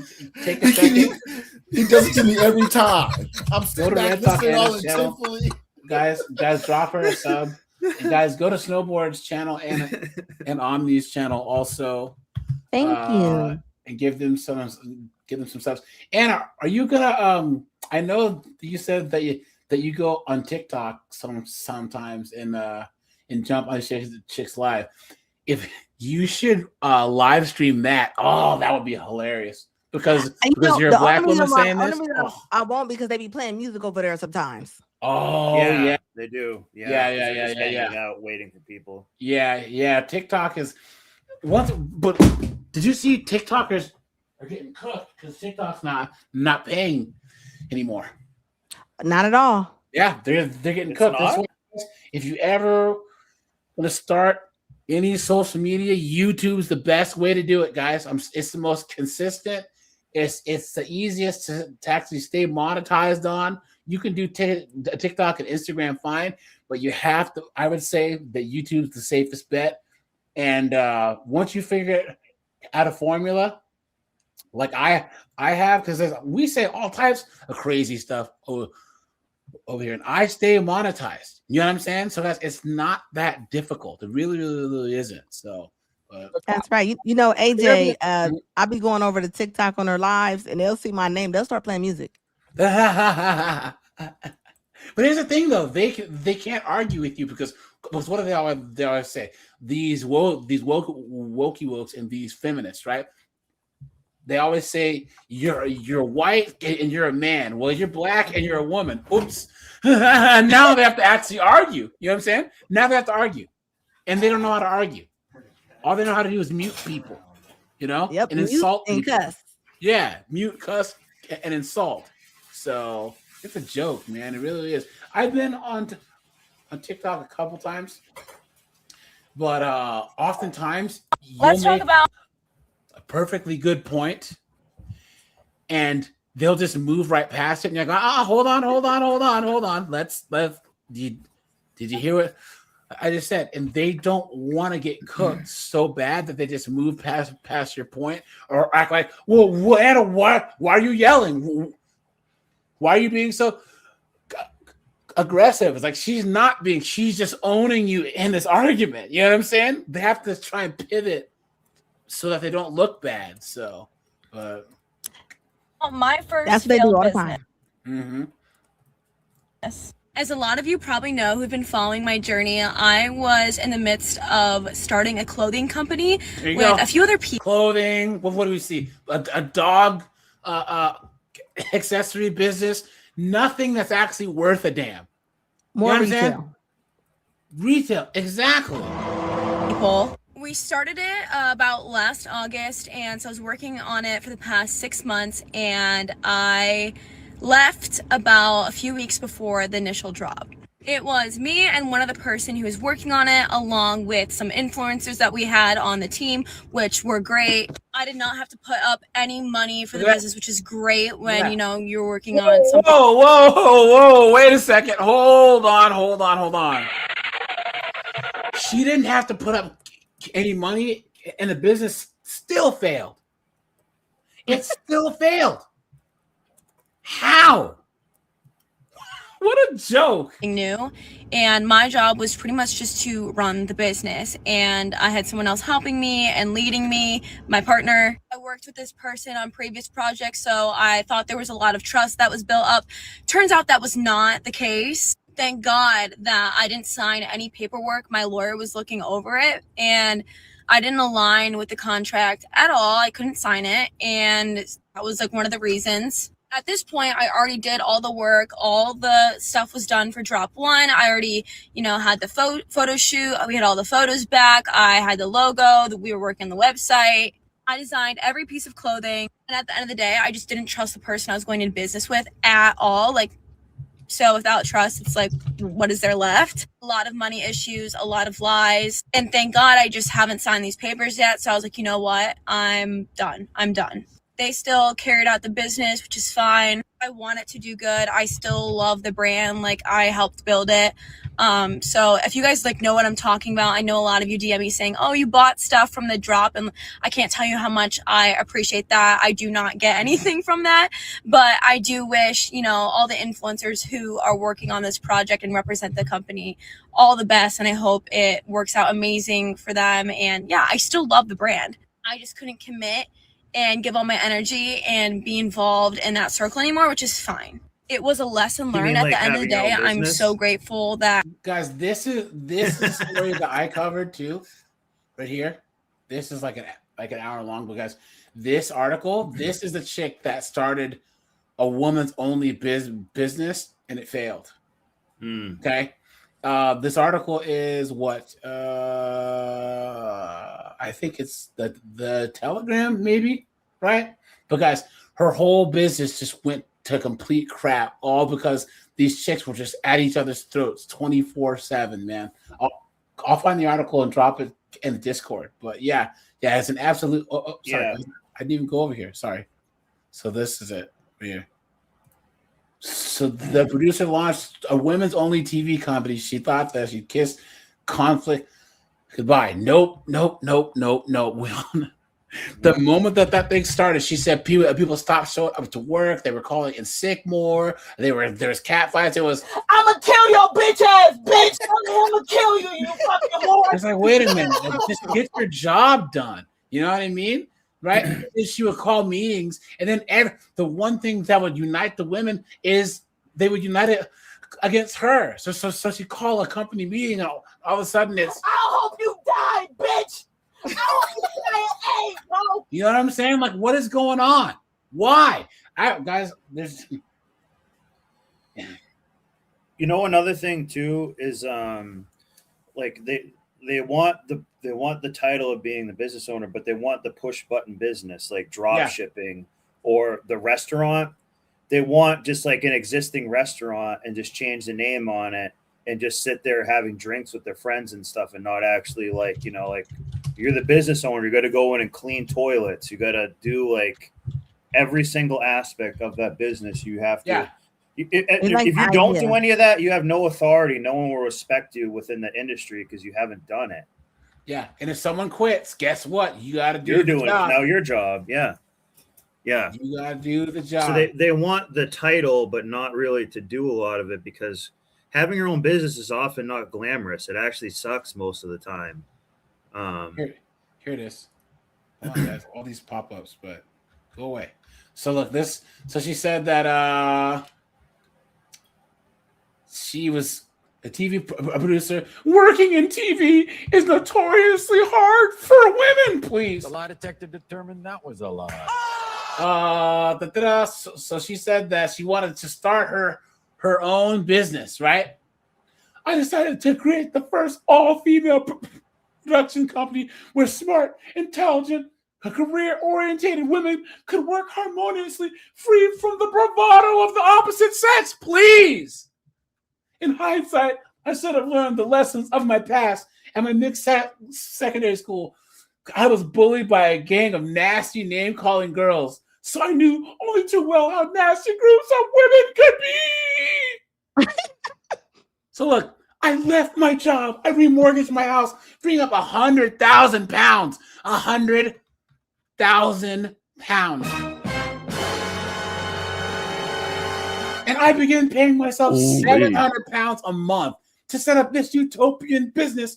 Having worked extremely hard for 12 years, I had lots of experience and a good reputation. What could go wrong? Look at this. She hired a team of 7 staff.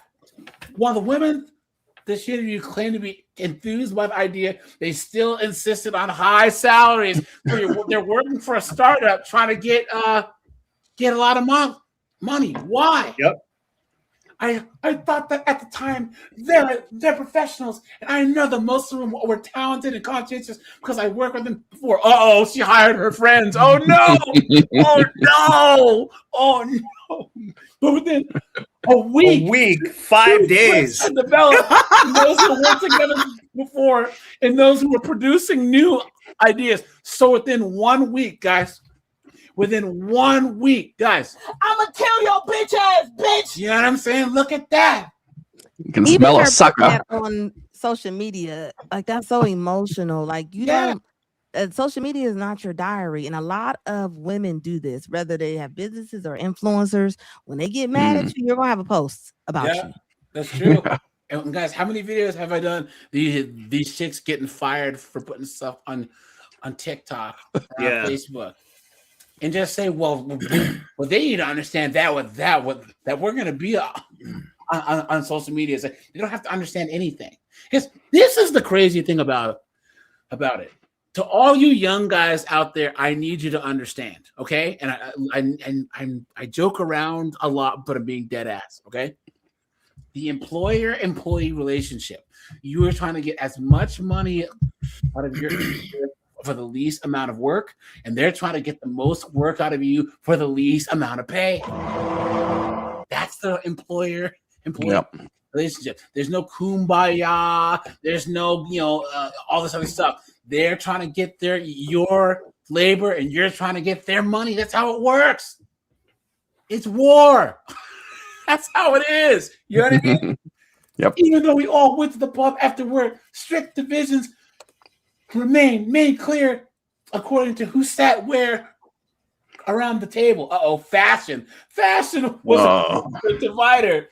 He didn't see stereotypical and as shallow as it sounds. Clothes were a huge source of catty comments from sly remarks by people looking overdressed and to the merits of their fake tan application. Look at that. My deputy Sarah, the general manager, first showed how much style mattered when she advertised for an office assistant and then refused to hire the best qualified girl because she couldn't distinguish Missoni from Marc Jacobs. Guys, you see? You see? And they say us men discriminate. Well, what are you talking about? This girl, she would have been making tea. Wait, they're a small company of like 7 people. Why does she need an assistant? Why? Look at that. Well, they want the assistant for the status and the ego and all that, see, to make them feel important. That's what I'm saying. They love all that. Somewhere. But I didn't challenge her decision. not to hire her because I had a policy of picking my battles. And this is why men win. Yeah. If I'm the boss, bro, I'm not picking my bad battles. I'm not trying to say that I'm going to be a benevolent dictator works, right? But if I put the money up, it's my way or the highway. That's how it works. And with all guys, we've worked on construction sites. We've worked on guys. If you just do your job, unless you're a male supervisor, he's a jerk or a beta, you're just fine. We don't even have to like each other. But if we're on a construction site, Colin does the concrete well. You know what I'm saying? Snowboard, drives the dump truck. Seagrip lays the pipe down like he's always been good at. According to the rumors, right? According to the rumors, because he does that all day, anyways. You freaking man whore, you. Look, I got receipts. But yeah, guys, this whole picking your battle things as men, it's like you can't be so sensitive that your supervisor can't say, "Look, bro, like you're making a mistake here," I don't think like a lot of women understand either that the even on those like work sites like you're mentioning, there's a lot of disparaging each other and back talk, and you can even be mouthing off behind your boss's back. They don't give a crap unless if you're getting your work done and you're respected at your trade. That's it. You can either they see that and think, oh well, we can just mess around. You can either talk mess and do a good job or do nothing and be quiet. But you can't do nothing and talk mess. You can't do it. So she says the office, it was like a Milan catwalk with the competitive Miss World contest. A fastest bet ended one friendship when Sarah and our young development researcher got the same Christmas gift, a Chloe Paddington bag worth 900 pounds. When they clocked the matching bags in the office, it was like pistols at dawn. Look at that, guys. And she's trying to run a business. And all of a sudden it's... Yeah. Hey, talk about emotional baggage. Exactly. Guys, hit the like button, guys. I'd appreciate that, guys, where we are on the likes here, guys.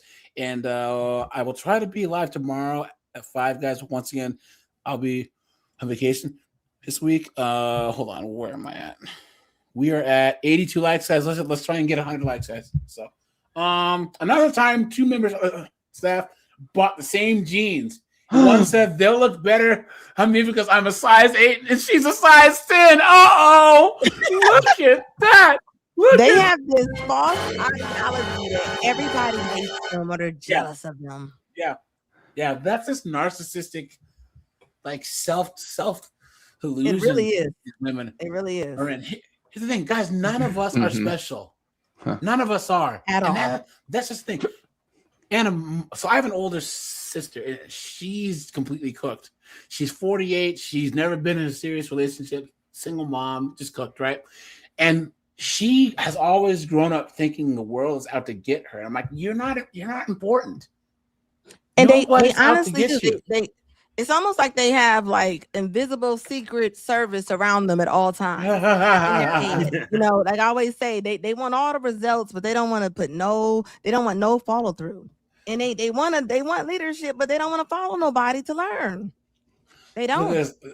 The obsession with appearance meant that nearly all staff were on diets.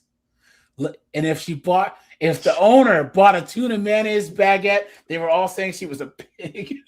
Damn. Nice. Damn. Look at that. Employees consider it acceptable to take time off for beauty treatments and not off for holiday allowance. One girl regularly came in late because she was getting her hair colored. When I mentioned this, she blew up in outrage. Though at least she had a reason. Most just turned up late regardless and said, that's just the time my train gets in. Look at that. Now, here you go. In hindsight, I can see that I should have been more strict. My idealism was my downfall because I tried to see the best people. No, you did this stupid thing where you give women the benefit of the doubt. You say that the only reason why women do anything negative, it's because of men. It's men's fault that women delete babies. It's women's fault that they freaking falsely accuse men. It's women's fault that anything happens. It's men's fault. It's crazy. It doesn't make any sense. See, here's the thing. Over here, guys, I say men can be lying, cheating pieces of trash, and women can be lying, cheating pieces of trash. Yep. I hold them to the same standard. I don't believe all men. I don't believe all women. And here's the thing, too, is guys, common courtesy is easy, okay? It should be free because respect is earned, okay? Yep. Don't respect one sex, one religion, one culture. They have to earn respect, because we'll look at this one more thing, then I gotta log off. Because keep talking. Did you notice that in this story, there is no talk about skills or aptitude or reputation or anything amongst the people? It was all just like, it's almost like it was like summer camp and everybody's hung out, and then somebody was offended that they didn't get the campfire built right. Kind of wild. Yeah, well, they're like that. They don't understand, like when you don't have your own business, it's a completely different world. So when most people, they actually want to just work for someone else because you can just leave work at work. Yeah. Well, there's no risk either. Like no risk. Yeah. You get paid no matter if you're hired there by law, you must be getting paid. Yeah. But I don't understand why there's so much failure when they're all entrepreneurs. And they've done hair and makeup, and then fashion. Yeah. Look at this. But yeah, guys, this whole article, I have a video on this article actually that you guys can check out. But guys, I actually have to shut this down here in about five minutes. But is anything on the topic before we switch gears? Yeah. As someone who has their own business, it's not easy. All the risk is on you, and you're gonna be up all night. You're gonna be getting gray hair. You're up all night. You're doing work for free sometimes, or not getting paid. All the risk is on you. You can fail, and you're not gonna be getting all if you just open your own business to get the social credit for it, you're already kind of going the wrong way. You don't open your own business to have your own social credit. You open your own business so you can have your own business, make more money, and eventually kind of control your time. Yeah. You know what I mean? You can't they pitch it like these. A lot of people think it's just a turnkey operation where you just go in, it's drop shipping or something. If I could just interject once again and say Gen Z, you millennials, the woke, a lot of women get into being a business owner because they think it's easier than doing that. Yeah. Yes, there are people who work 9 to 5s who make really good money. I have a 9 to 5, I make really good money, and I can just turn my computer off and go to sleep. You know what I'm saying? But if you own your own business, and there's things like the cough, or places like California, Pennsylvania, Washington State, where they're just raising all these taxes. I didn't talk about the Virginia governor yesterday. Dang it, because she's raising taxes on everything. She's taxing the taxes. You know what I'm saying? It's crazy. So yeah, they don't realize that sustainable businesses are what hold people out of poverty. And so they just think, they can take and take and take. And it's the same with people stumbling into a business. They don't realize people's lives are on the line, and you need to be sustainable. Making money isn't just like some frivolous thing to get yourself rich. Anna, do you do call-in shows still, or do you not do those anymore? I know that used to take callers like a long time ago. I was just telling Snowboard I'm about to start taking some questions. Yeah, I would love to be a caller. Have you ever had a person call? And I was talking to Snowboard because he does call-ins too. Have you ever had a person come in on your panel and just not shut up, like they're just there to make your live stream theirs? Yes, I have, and now and I'm not gonna lie, a lot of time it's women. Yeah. We don't say. Yeah. Those guys, this is the same as like these people who want to go into like, let's just say there's Red Talk and a law firm making millions, or even like a restaurant. They want to go in there and all of a sudden say, well, if I'm going to work here, you're going to give me partial ownership. It's like, no. And I'm like, yo, she built the platform. You can't just come in after the fact and be like, I demand that you give me part of this. Yeah. That's crazy. Yeah. That is crazy. So, and I have one entitlement is real. Yeah. One last thing to say on the business part, that you never heard once from any of these women on what value they provide, what value they want to generate for the community, or this is kind of saying like, what do I bring to the table to create value? They more wanted to say, how does it serve me? Mm-hmm. That is fundamentally, you're already lost the plot there. You have to create value, generate value, and then you get to like clip some of that value, basically. Yeah. Like that's really all that it is. But they do it. It's mostly just around them, their ego, and how that it serves them. Yeah. You have a business to serve everybody else, and you kind of serve yourself last. Yeah, that's really like what it actually is. Yep. Guys, here. So I'm going to do a live this week on Crazy Ex-Girlfriends Getting Arrested. So this is a quick preview because this guy is smart. Watch this. That's the sound of the police. Watch. So this guy, on November 8th, 2025, a male came to the police station. She's fighting him in the car, so he just drives to a police station, and she's in nice. the parking lot. Let's go, guys! What do we always say, right? To do these chicks are press charges. Thank you. Press charges. Yeah, hold them accountable. Equal accountability. She puts her hands on you. Snowboard. Yep. Wear meta glasses. Yep. If she won't leave your house, snowboard. Press charges. If she keys your car, press charges. Thank you very much, guys. Go to my merch store. I have press charges t-shirts and press charges mugs. You know what I'm saying? To file a police report in reference to his girlfriend damaging his vehicle and threatening him. What's going on? Rough night. My birthday. Happy birthday. Rough night, man. It's my birthday, buddy. 34 now. What can you tell me about tonight? I heard that you busted your windshield. Yes. She's in the parking lot with our toddler and car. Okay. As far as I know. So she's still in the car right now? Yes. 16. Can you come out here?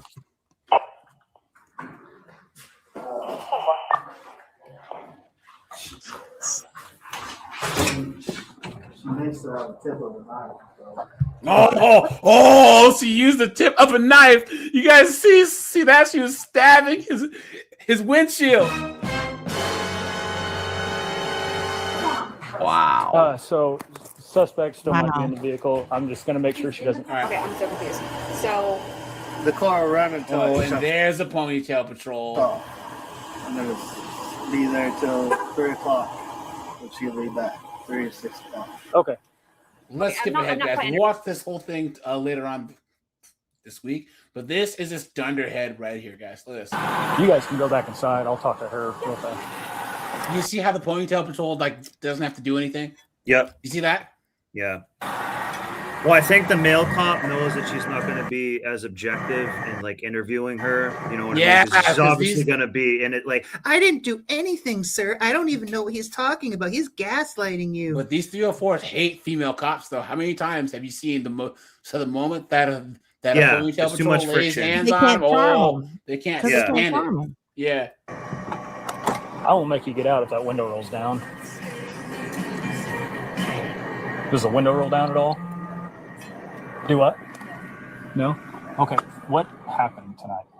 Nothing. I went right out of the car.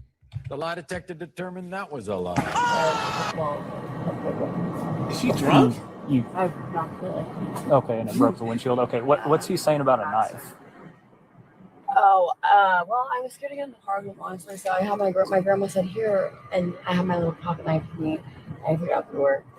And he's like, why'd you have a pocket knife on you? And then I had to explain to him. And we was out there for like 30 minutes. Okay. Look at those SSRIs, guys, right? That's okay, you guys. What do you think she's on? alcohol and what Zoloft or Lexapro or I mean, come on. All these chicks are on these head meds now, and they're doing buzz balls and beatboxes and whatever. Yeah. I think she has some effects whore and Lexaho. All right, Anna. Thanks for calling in, my friend Colin. Anytime, and let's try and schedule a collab. I want to try and do like a women's night with you, Red Door, and Sweet Auntie and Julia, and you guys can talk about feminism. We love your stuff. Red Talk. Are you on Discord, Anna? I think I have one, but I have not been on there. I'm gonna have to get active with it. Here, I'll email you because there's a special guest that I'm trying to get on, and if she comes on, then I really want you to be there. All right, I'll email me. Let's email back and forth, and I'll tell you who it is. I don't want to spoil it for anyone, but there's a good chance that I can have this person on. You know what I'm saying? So yeah. All right, that sounds We'll actually drop it in the private chat. Thanks, guys. Yeah. Yeah, nice meeting you. Pocket. He's got a handle of. Huh? I don't know. I have no clue. Okay. That's probably from this. Yeah, that's from this. Well, no. So it's a handle to some. It's like a I'm gonna get me that like B-Dub Red Talk Anna. Yeah, but he's like, well, he's like, would you really gonna? I was like, that would never do that. He's like, are you serious? Yes, ma'am. Please. No. We're gonna go ahead and do this. Come on, do it. See, as soon as a woman shows up, she's crying. Seatbelt, please. That's it. Come on. Don't put your hands behind your back, okay? Please let me talk to you. I'm so sorry for coming at you wrong. I'm so sorry for being disrespectful. Please just let me talk to you. I'm so sorry for being a dumbass bitch. Do you have anything? Let's go! Let's go! Hold on, wait. That was unexpected. Look at that. I didn't see that coming. It's Let's go! Lay on your stomach. Get on your fucking stomach. Get on your stomach. Remember the one where the girl points, the cop looks, and then she runs? What's wrong, back? Yeah, that was one of the best cops we've seen. Hold on. Literally. Yeah. I really don't. Well, you're definitely going at the jail here. Right, guys, I'm gonna shut this bad boy down. I will let you guys know when I'm going live tomorrow, guys. It might be early, it might be late. So you know, guys, go and sub to Omni's channel. Also, please. Thank you. I appreciate that. You know what I'm saying? Oh, almost to 110. Let's go. Every sub matters. Thanks. I appreciate you guys. Take it easy.